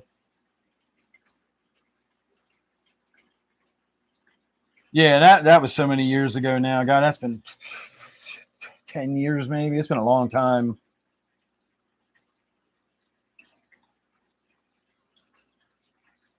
Yeah, I definitely would not recommend bringing LSD up in that circumstance again. That did not go down well. That set off that. I was just starting to calm everybody down until I said that, and then of course the fucking alarm bells all, and everybody went back into a fucking panic at that point. Man, that was a weird night. I have a lot of weird nights. I guess that's what happens when you do a lot of drugs. I'm a big fan of drugs, though. If you hadn't guessed, I'm not somebody that says don't do drugs. I think drugs are awesome. I love doing drugs. They make the world a better place for me. Not for everybody, but they make the world a better place for me.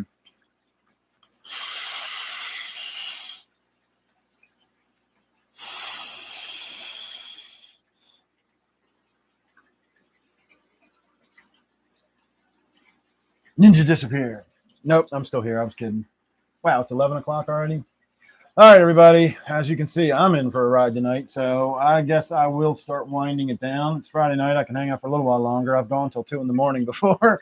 The first live stream I ever did where I did mushrooms, I did real mushrooms. I ate psilocybin mushrooms and had an actual, it was very mild, but I was on real mushrooms.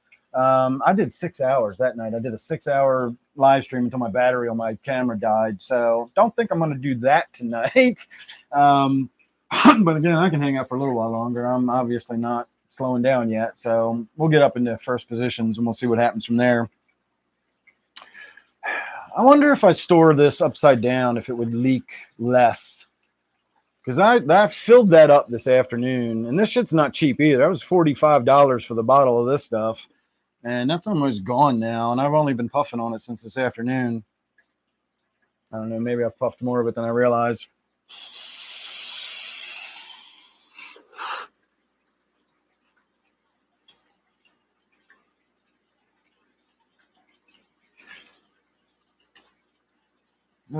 Let's see.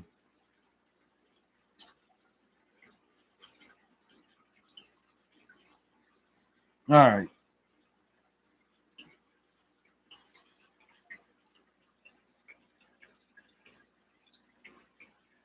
I don't know how many people were on the stream at the end, but a lot of people came in, in the last half an hour or whatever. So that's hard to go by that number. As far as the people that rode the whole 6 hours out with me, most of my regular people that I get on, my members area, it's only maybe a dozen people, 10 people or something that are really regular viewers that really just like my live streams, no matter what I talk about, and hang out for the whole evening, or as much of it as they can. A lot of people have to go to sleep.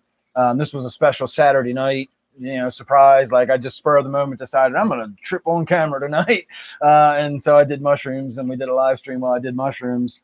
So that was a special presentation. It's probably still up if you want to go watch it. I don't think I deleted that one yet. If you go to my live stream playlist and scroll back a few weeks, you should see a 6 hour live stream. That's my mushroom live stream. Again, I wasn't tripping to like where I was seeing colors and the walls were breathing and all that kind of shit, like a real trip. But I was definitely feeling the effects of the psilocybin. It was a nice time. We had fun that night. At least I did. I guess everybody else did too. If they hung out with me for 6 hours, they must have been enjoying something,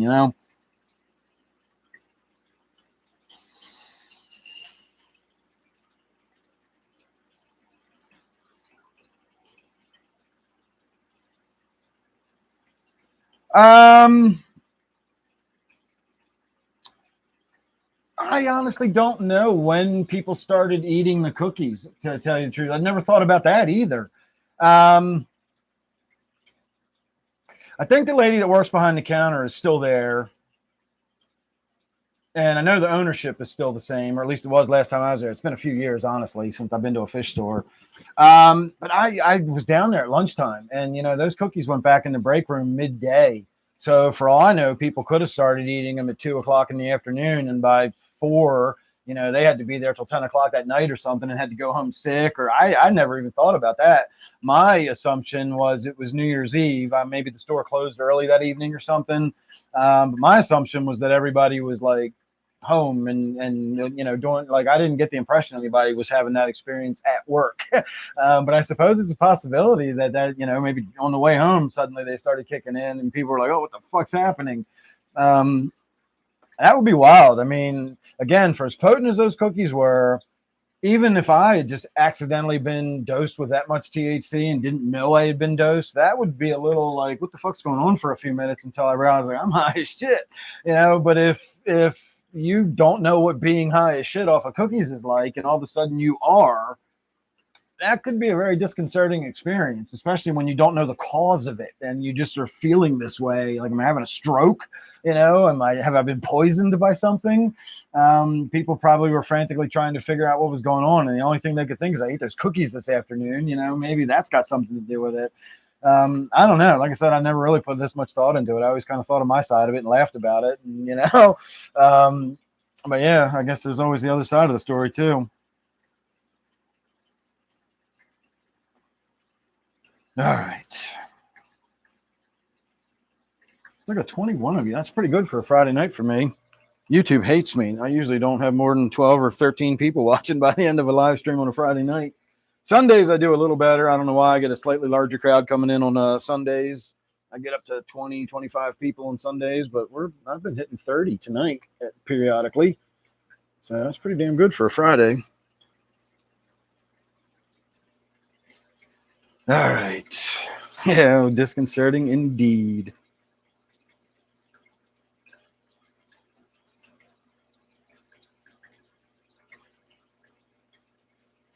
Try to get customers fish to fish, but the fish are teleporting around the tank. Oh, I got you. If they had the cookies while they were at work and they couldn't fucking figure out, they probably couldn't stand up. I'm not kidding. They probably could not stand up. Some of them probably couldn't sit up. They were strong fucking cookies. They were really strong cookies. And again, if you weren't experienced at doing that kind of thing, that must have been ridiculously overwhelming. Now, let me turn that off. I like it better when that's off and we can see the disco lights.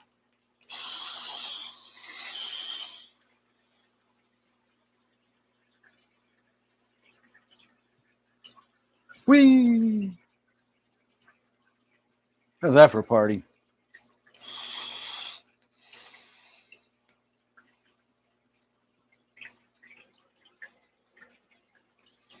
If my damn mushrooms in the other room don't start doing something soon, I might have to make the trip down to DC and get some. Again, DC is not that far for me, distance wise, but it's just the kind of roads and shit I have to drive on. It would take me an hour. Hang on a minute. Let me get this screwed back down. There we go.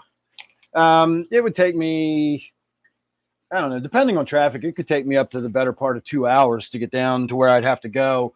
There's one in Adams Morgan, and then there's another one that is literally like a block and a half north of the White House. Like if you just go due north from where the White House sits, there's a mushroom dispensary right there. Don't think I want to go down to the edge of the White House to get mushrooms. But they do deliver. I could meet them somewhere if I make text them in advance and let them know where I'm going to be.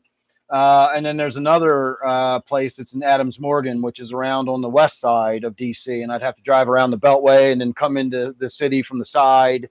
And so that's probably even a longer drive for me. So I don't know if I'm willing to drive, 2 hours to pay $50 for a bag of mushrooms and then drive 2 hours home. That's half a fucking day and, $20 in gas plus the $50 in mushrooms. Hopefully mine that I'm trying to grow will actually do something, and I'll have some of my own here pretty soon.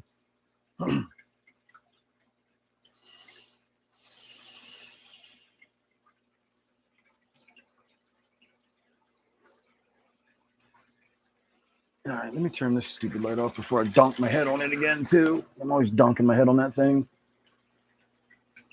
This stuff is delicious. It tastes like French vanilla.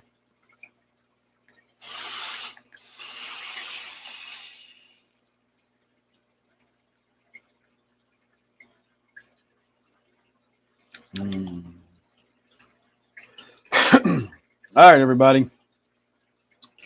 Any last topics, last questions, last thoughts? Anything you else want to talk about? Any other stories you want to hear about?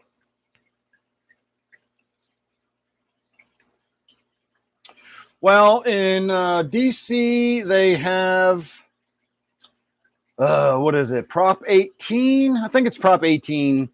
We'll call it Prop 18. Let me double check. I hate being inaccurate about stuff like that.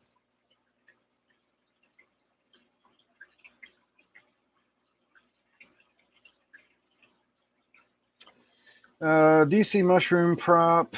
No, that's not what I was looking for. DC mushroom laws.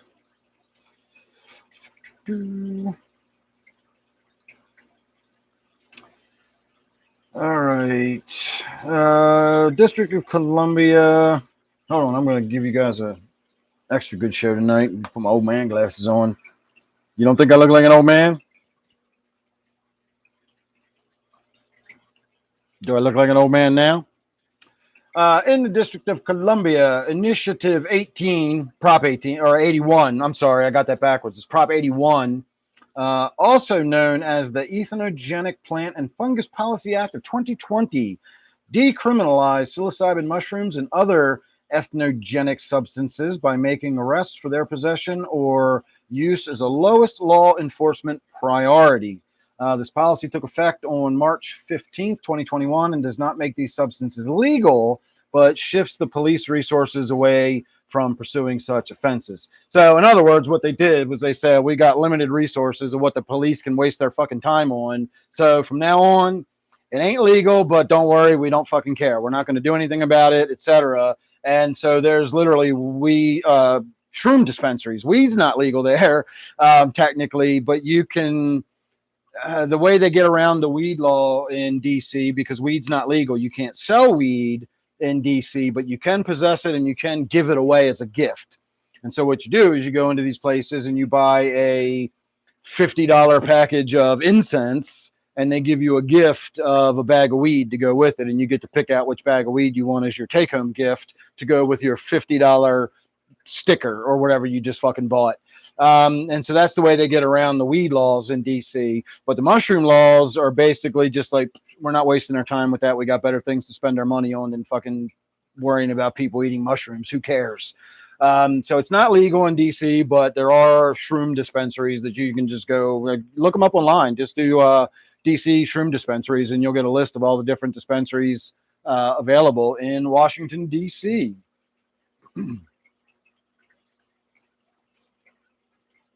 Andrew, how are you?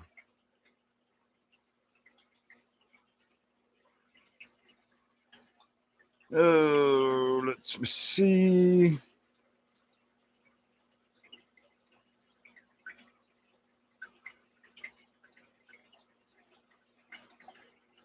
Yeah, I agree. I like the Treehouse experience. And I even said before, the Treehouse is the brand name of the mushroom syrup and the chocolate bars or whatever. It's TRE, but it's pronounced Treehouse if you want to look it up online.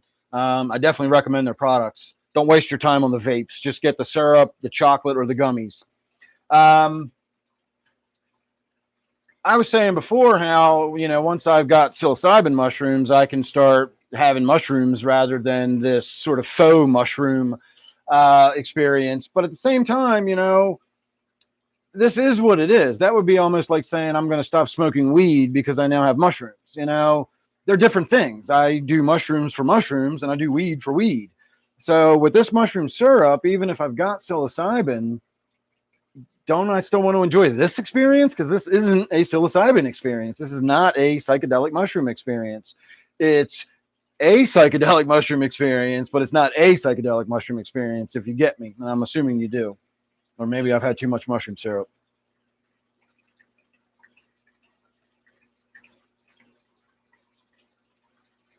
Yeah, it's always that dumb shit somewhere in the middle there, Fly Guy. You're going to burn a bone? I haven't heard a joint called a bone in a long time. You ever call a joint a number? You're going to do a number? Oh, you know what I need to do? I need to eat something. So hang on a minute and I'll be right back. And then I'm going to have me a protein shake before my stomach implodes on itself. Nicotine will help you a lot, but only go so far. All right. Excuse me. I feel like I burped right in your ear. But it was grape-alicious. All right, everybody, that's my dinner. I pretty much live on this stuff. That is about the same amount of protein as a quarter pound of ground beef.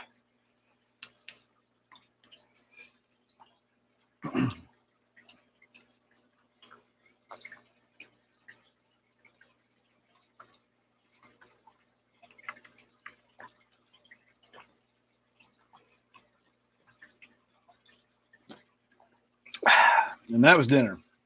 I won't be hungry for several hours after that. And I look amazing. All right. I haven't puffed on some nicotine in a while. Let's do that.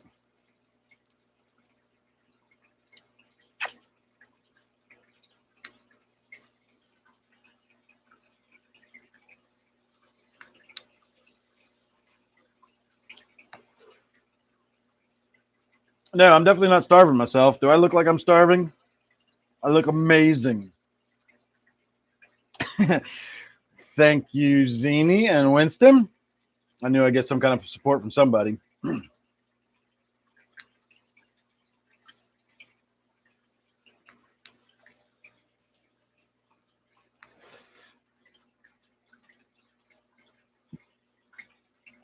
WWA plus plus stream. I don't even know what the hell that means.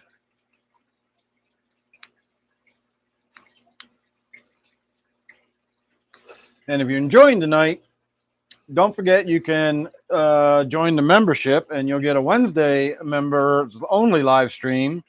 And more importantly, if you are enjoying tonight, yes, this is nicotine. 55% nicotine, so it's packs a fucking wallop. You notice I'm holding on with both hands as I stand here, don't you?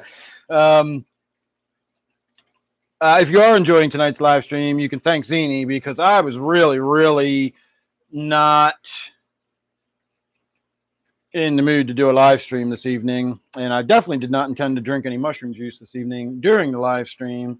But Zini assured me that he was going to be wide awake for the whole thing. And I didn't want to let him down. And so I did a live stream anyway. And so you can all thank Zini tonight for my presence. If you're enjoying my presence, that is. Didn't want to sound a little too grandiose there. All right, Cornish, have a good time. Hope you have good weather for it.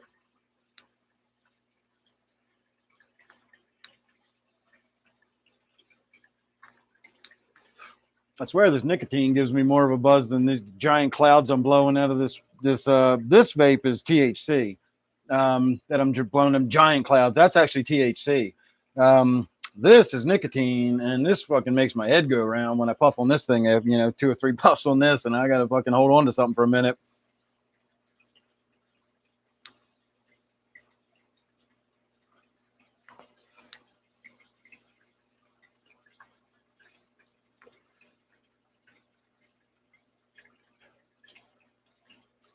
Well, I appreciate the thanks to Zini because that obviously shows you're enjoying yourselves this evening. And don't forget, if you want to be a channel member, $2.99 a month. That's the best bargain on YouTube.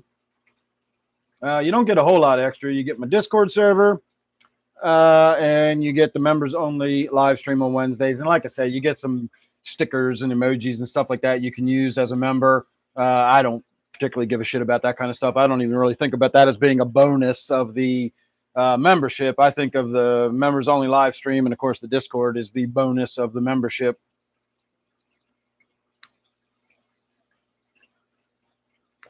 Let's put this down and we'll pick this one back up. I feel like I'm doing a lot less damage to my brain with this one. All right, everybody.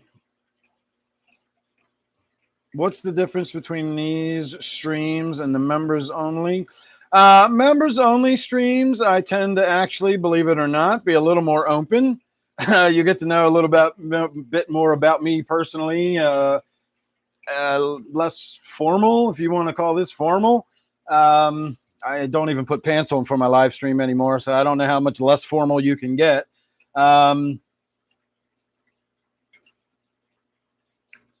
Yeah, I think I'll pass on that combination. That sounds like a fucking trip to a coffin. But yeah, on the Wednesday members live stream, I'm not wearing pants now. I never wear pants during my live streams. If you see me wearing pants during a live stream, that'll be a formal occasion indeed.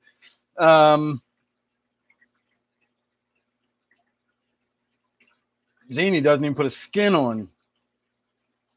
So yeah, Wednesdays are just more hanging out, chill. We do a lot more, rapid fish feeding. On my public streams, I tend to make sure everybody gets a good long look at every tank because there may be new people that aren't familiar with the tanks.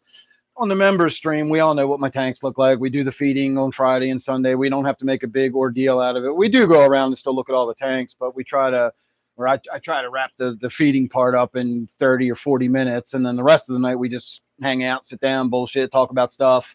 Whatever comes up on, Wednesday. Sometimes I'll do odd tank maintenance if that needs to get done on a Wednesday.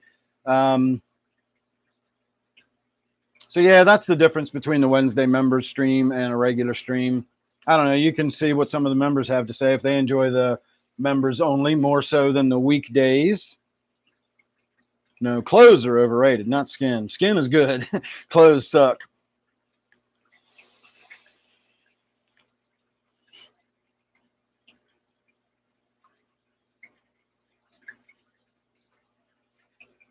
Exactly.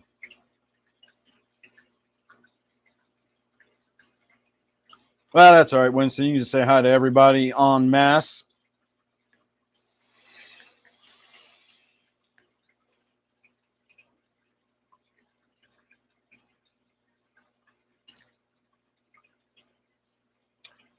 All right. Any more thoughts? Any more topics of conversation? Anything else you want to go over before I get out of here? It is almost 11:30 now. I'm missing out on my Pink Floyd music. And texting with Zini. Sending Zini all kind of horrible pictures that he doesn't want to see.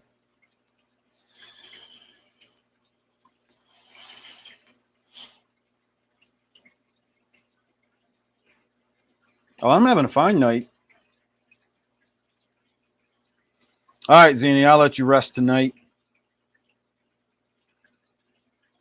Well, you never know. Don't take the future for granted. Tomorrow's not a given. Are aliens really time traveling humans from the future? No, they're not.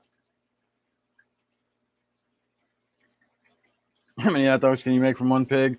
How many or how long does it take two men to dig half a hole? If anybody had ever invented time travel at any point ever in the history of the future, as if there was a future that already currently existed and we exist in a time that could be brought back to, it would have happened by now. At any point in history, it would have happened by now. So even in the fucking bazillionth hundreds BC, if a time machine had been invented by humans that we could go back in time, we'd know that by now. So it can't be, obviously I don't believe that there's already a time existing in the future that, somebody could be coming back from. It doesn't work that way. There's now, and then there's not now. And once not now's there, it's not there anymore. There's only the now. If you want to get zen about it, there's only the moment. There's only the now. So yeah, I don't think that we are time traveling species. No, I don't think the moon's hollow either. But I do know why they call it green cheese. No, you don't have to wear a hairnet if you don't have any hair. If you have facial hair, though, you have to wear a thing over your face.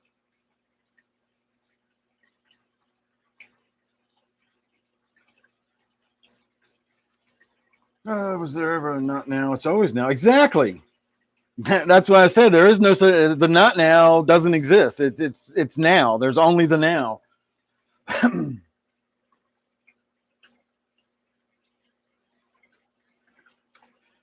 What hair color do they list on my driver's license?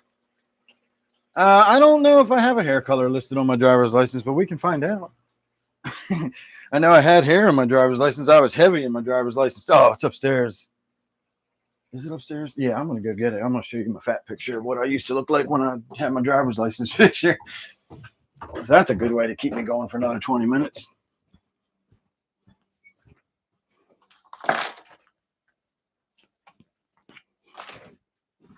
I'm probably never going to see my license again. I'll bring it down here tonight and I will totally forget about it. No, it's not a very good picture either. It's not even in color. Cover up my information. But that's what my driver's license picture looks like. Hang on a minute. My hand's cramping. I can't hold it like that. See how my finger cramps? It gets stuck like that. I can't. I physically have to force it back. I can't undo it. I don't know why it does that, but the 100 men versus one gorilla, if the parameters of that are as I understand them, I give it to the men every time, the 100 men. So that's what my driver's license picture look like. Look how heavy I was. My whole face looks like a bowling ball. I was fat. Actually, I wasn't that fat. I don't think I weighed 240 in there. Does it have a hair color? It doesn't have any kind of description. I'm male. I'm 5'10", and it says 190 pounds. That's fucking bullshit on that. I was probably 240 in that picture, and it says 190. I'm just under 190 now. So that's kind of funny.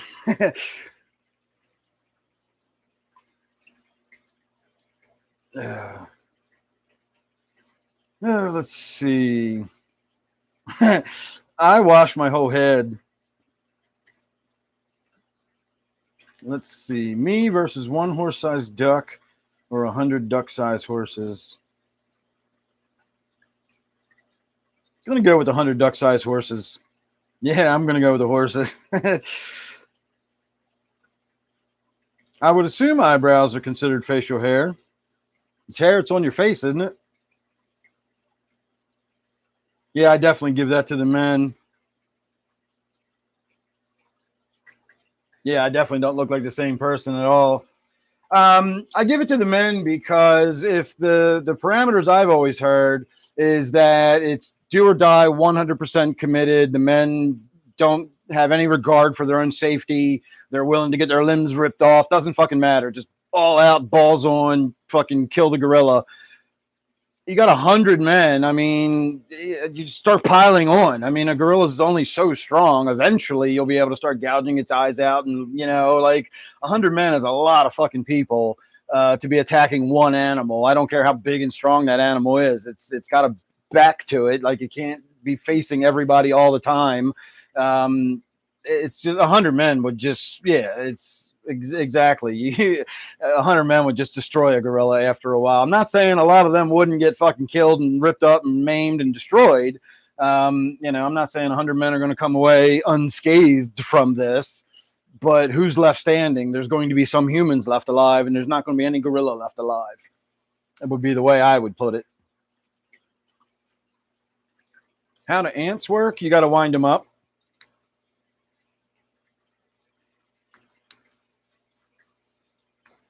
How else do you expect them to work? Solar power? They live underground. Duh. They're not going to be able to get any light on them. They have to be wind up.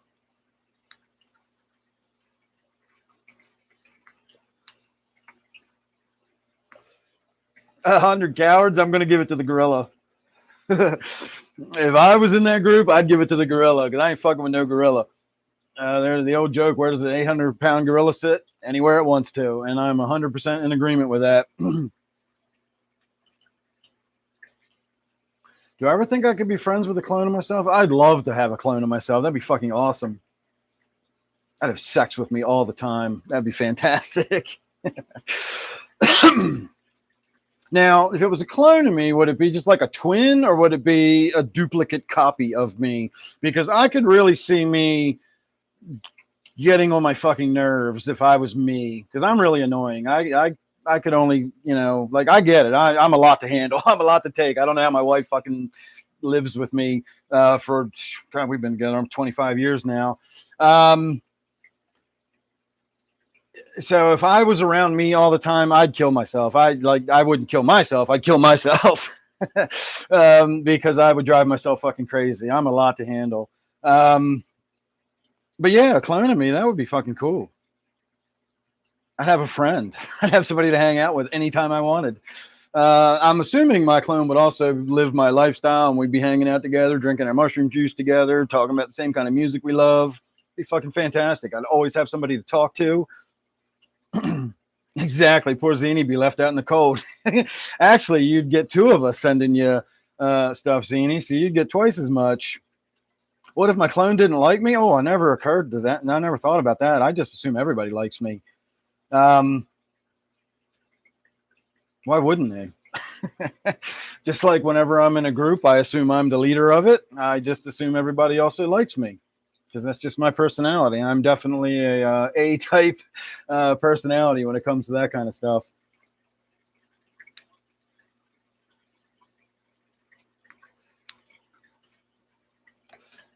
Yeah, but it would get boring if we were both exactly the same because you'd get duplicates of every picture and duplicates of every comment. So we'd have to be individual people.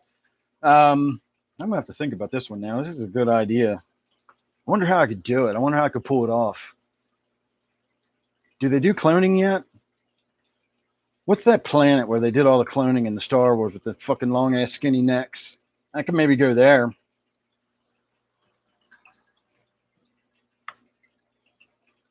Gonna do a different nicotine.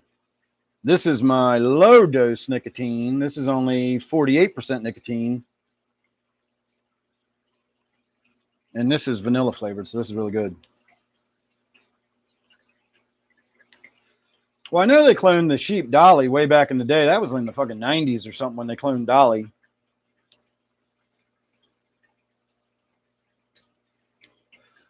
But modern cloning, even if they could clone humans, which somebody probably has somewhere, let's face it,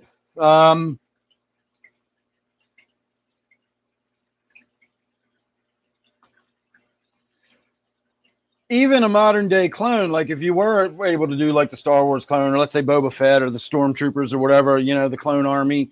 I guess the Stormtroopers aren't clones, but the clone army, they were still all individual people. It's not like if you made a clone of me and grew it in a test tube, it would have my memories and my taste in music. It would still be an individual person, just like twins look the same, but they're still individual people. So I don't know how we would get a good working clone out of this one. We're going to have to give this some thought. So if I can't whip up a schematic by Sunday. Oh, you can get your dog clone now? That's fucking weird.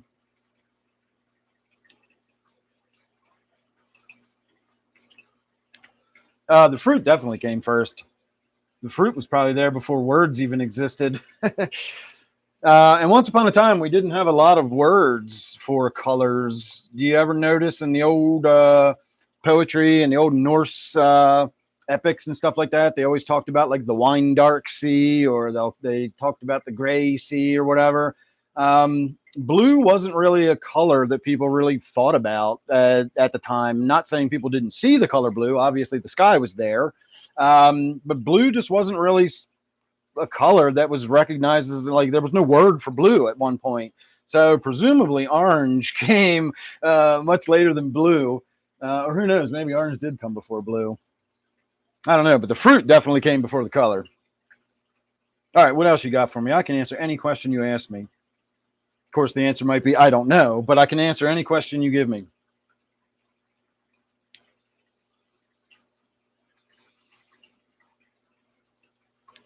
Yellow apple, that's interesting.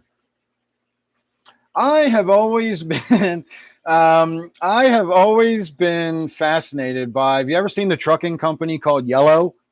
The name is Yellow right on the side of the fucking truck.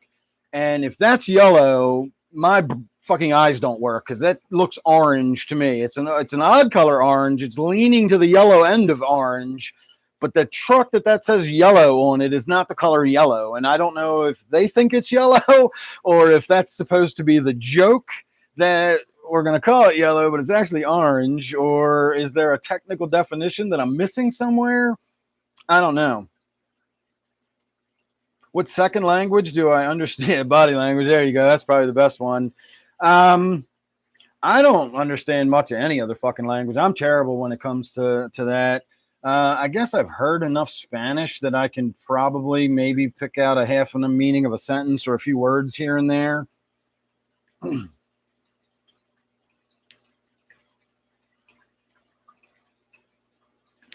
You answered your own question, Ark. If they're gliding down the stairs, they're not actually on them, right? I'm assuming the same applies to the floor that they're gliding across. They're not actually standing on it, and then they just pass through the walls. If they wanted to just go downwards, they would just drift through the floor, right?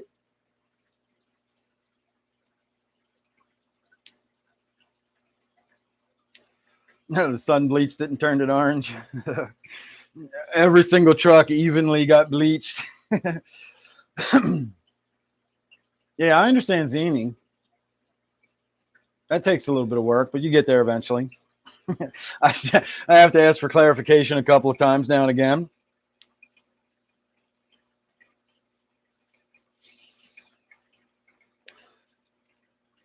because of the opera I listen to, I can pick out some words in Italian. And unfortunately, Mozart did his fucking operas in German because, of course, he did. He was Mozart and just wanted to be contrary. He kept insisting that German was the language to do opera in, and everybody was like, "You're fucking insane. It's Italian is the language you do opera in." He's like, "No, I'm doing it in German." That guttural, fucking raspy, you know, that's the language you want to do a good opera in. And okay, let me find out. 25 German operas. No, I'm just going to go ask the computer machine. I don't feel like trying to type all that in. Computer, how many German operas did Mozart write? From Quora.com. Mozart wrote 22 operas. Computer, how many of Mozart's operas were in the German language? I don't have an answer for that. Why the fuck not? I would have. Well, he did 22 operas, and suffice it to say, plenty of them were in German. But being of German heritage of way back a bazillion years ago and loving Mozart, I don't know shit with German.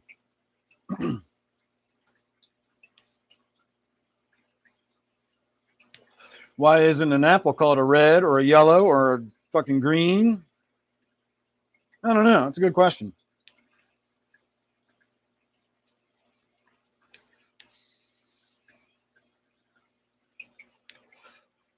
All right. I think I'm loaded up on nicotine. Switch back to THC.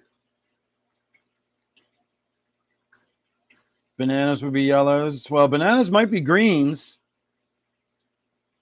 And like I said, apples could be anything from red, green, yellow, golden, golden delicious.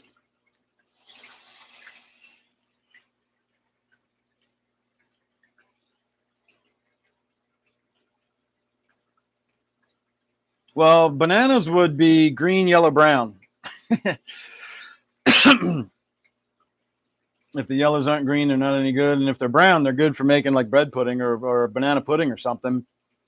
And you know, every time you've ever seen a banana tree in a cartoon where the bunches of bananas are hanging downwards, that's completely wrong. Bananas actually grow upwards. The bunches stand up instead of hanging down.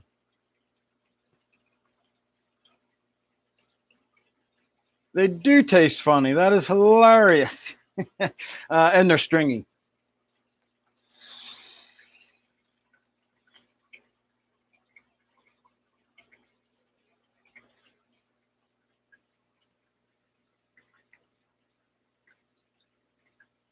All right, everybody. Are we winding down? What are we doing? I don't feel like I'm talking about anything important, but I do feel like I'm entertaining. And that's what counts. Still haven't earned a fucking penny in thanks, but I'm entertaining. All right, Andrew, you have a good night. And I am going to start wrapping it up myself here because we're now pushing friggin' midnight. All right, everybody, last call. Last thoughts, last questions.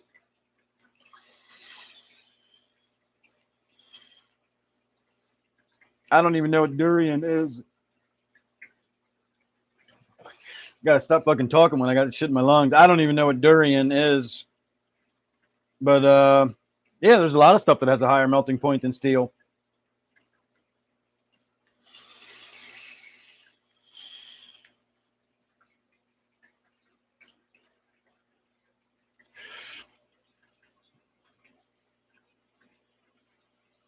Aha, that is another good one.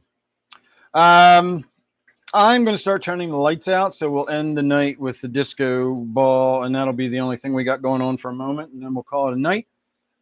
So let me get my poor mushroom battery died, so I'm not going to get to enjoy my mushroom later tonight, but I do get my rainbow light still on. Actually, my rainbow light I can plug in. It doesn't have to go on battery. I only put it on the battery to bring in for the live stream. All right, let me clean up some of this shit too, so I got less to do after I say goodnight, and that'll give you time, a few minutes to say your last thoughts or whatever, thoughts and prayers. It sounds like my water system is flushing itself, backwashing tonight. So that is good. I do have well water, but I also have a complete water softening system, and it neutralizes my pH and does all kinds of stuff. I'm not going to get into that tonight. Please don't make me. All right, I think we got all of my stuff put away that I need put away. Now we'll get some lights turned off. Come over here and get these lights turned off.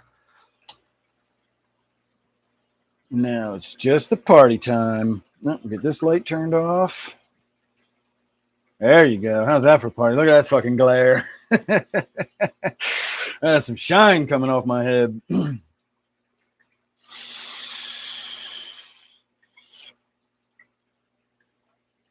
Durian is a fruit.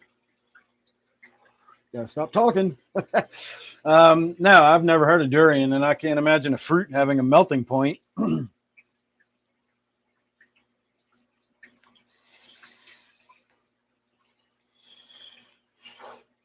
Midwest Fish Keeper. Did I miss somebody? Oh, Midwest Fish Keeper. How you doing? 20 long, a pistogramma tank with a custom stand you built. Nice. Time to add water and fish. Awesome. Well, you're popping in as we are winding down.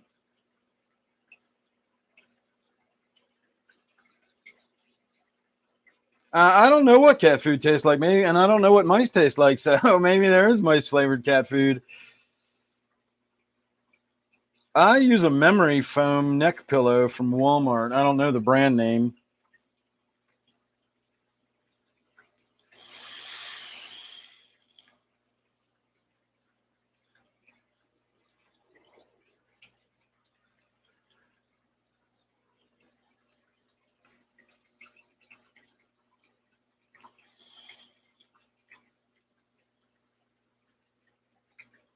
I feel like it should be Saturday night. It's got a very Saturday night fever vibe. I'm guessing mice taste like chicken. Doesn't everything taste like chicken?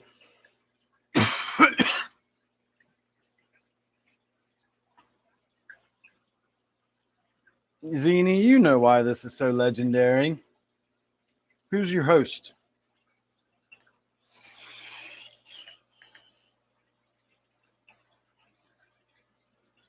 I also don't believe in false modesty. I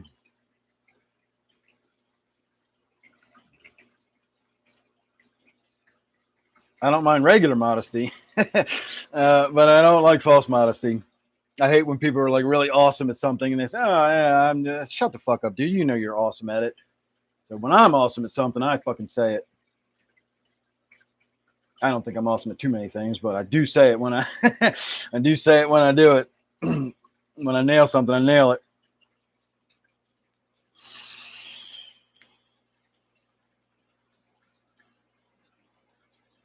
The false modesty is modesty for the purpose of scoring points for being, you also want, look how modest he is on the list of how awesome he is, So again, I don't truck with that false modesty bullshit.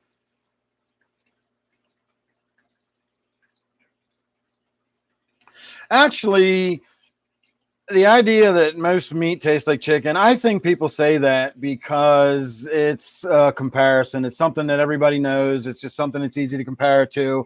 And if it's a mild flavored something, like if you're eating frog legs, for example, frog legs don't really taste like chicken, but it's a mild flavor and it's sort of a meaty flavor. And so what do you compare that to? Chicken.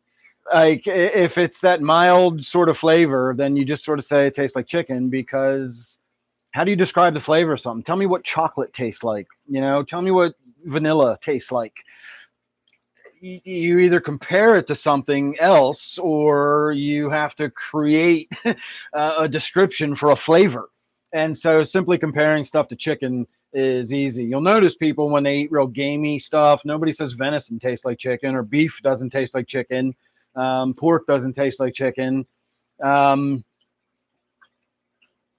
Anything that's just sort of a mild kind of flavor I've eaten alligator before. Alligator's got sort of a mild flavor. You might compare that to chicken. You say, well, it's a little rubbery, but it's got a flavor like chicken. It doesn't really. It's got a flavor like alligator.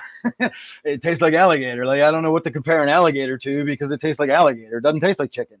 But if you have to compare it, that's why they say that. I've never eaten bear.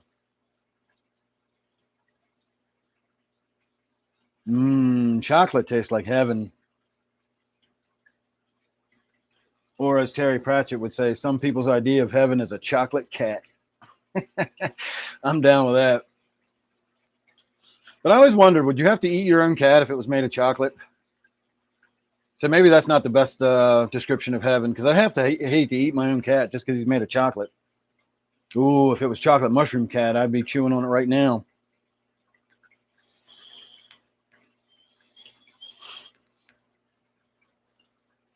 I had the alligator in a gumbo, so it was, an explosion of flavor while I was getting the, chunks of alligator in there. But it wasn't bad. I'd eat it again. I wouldn't have any problem eating alligator. I honestly don't have a problem eating too many different kinds of meats. I don't eat a lot of meat. I'm not a fan of it necessarily just because of my diet and everything. I eat a shit ton of protein, but I don't eat a lot of meat. However, I don't have any problem with eating meat, and I do enjoy it when I do eat it. The only kind of meat I'd probably be uncomfortable with would be any kind of primate or any kind of animal that's domesticated as a pet, like a cat or a dog or something like that. I know cows are domesticated, but they're domesticated as food. A cat's a domesticated animal as a pet, and a dog is a domesticated animal as a pet. So that's probably about it on my list of animals I wouldn't eat. I don't think I'd eat a dolphin or a whale or a cetacean. I don't think I'd be cool with eating one of them either. But yeah, I'm pretty much down for everything else.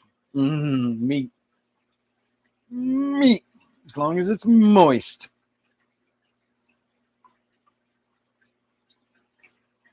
Yeah, you could eat a lot of alligators out of Florida. I've eaten shark before. I used to eat shark fairly regularly.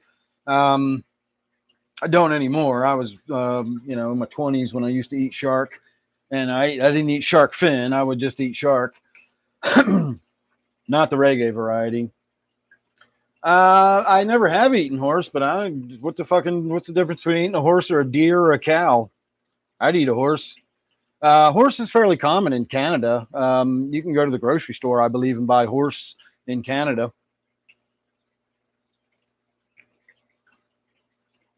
Nope, not interested in what human beings taste like. Although they do say it is the sweetest meat.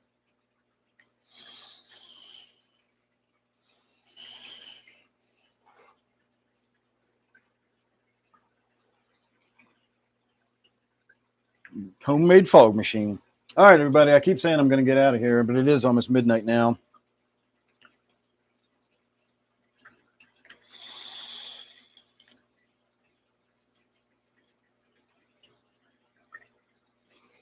What's unacceptable? Eating a horse? Like I said, I don't know what the difference between a horse and a cow is, or a horse and a deer.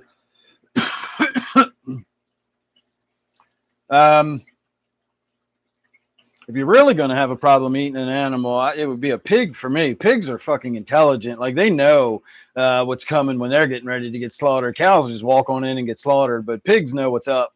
Pigs are smart. I feel guilty when I eat bacon, but goddamn, it's bacon. Have you ever eaten bacon?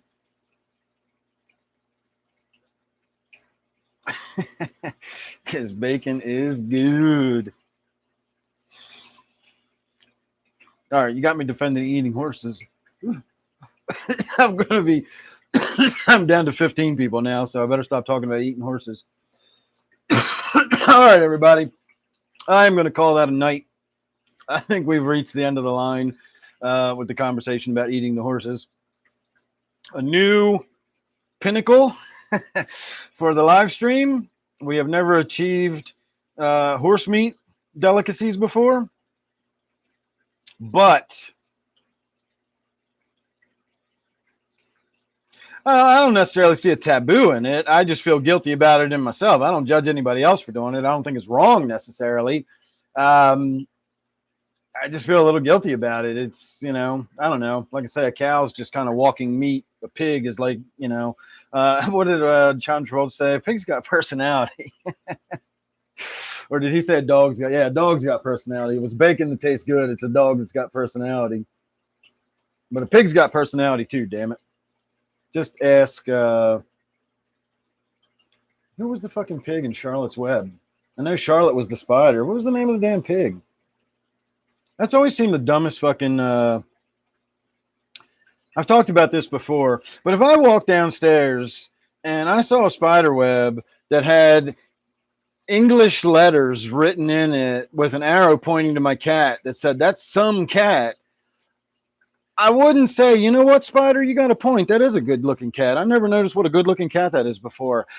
I would be like, how did you, like, the spider would be the thing I would be fascinated by, not what the spider's trying to tell me. The fact that the spider's telling me something would be the horrifying thing that I would discover when I came into my barn in the morning. I wouldn't look at the spider web that says some pig and go, you know what, that is some pig, spider. I never thought about it that way before. You got a point. That's always just been a strange story. I always thought they fucking missed the point of that story completely. So there you go.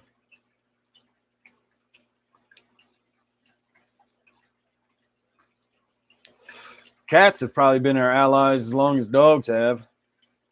Maybe longer. Because cats are smarter. And better. Yeah, I said it. Cats are better. Dogs are all right. I'm a cat person, though.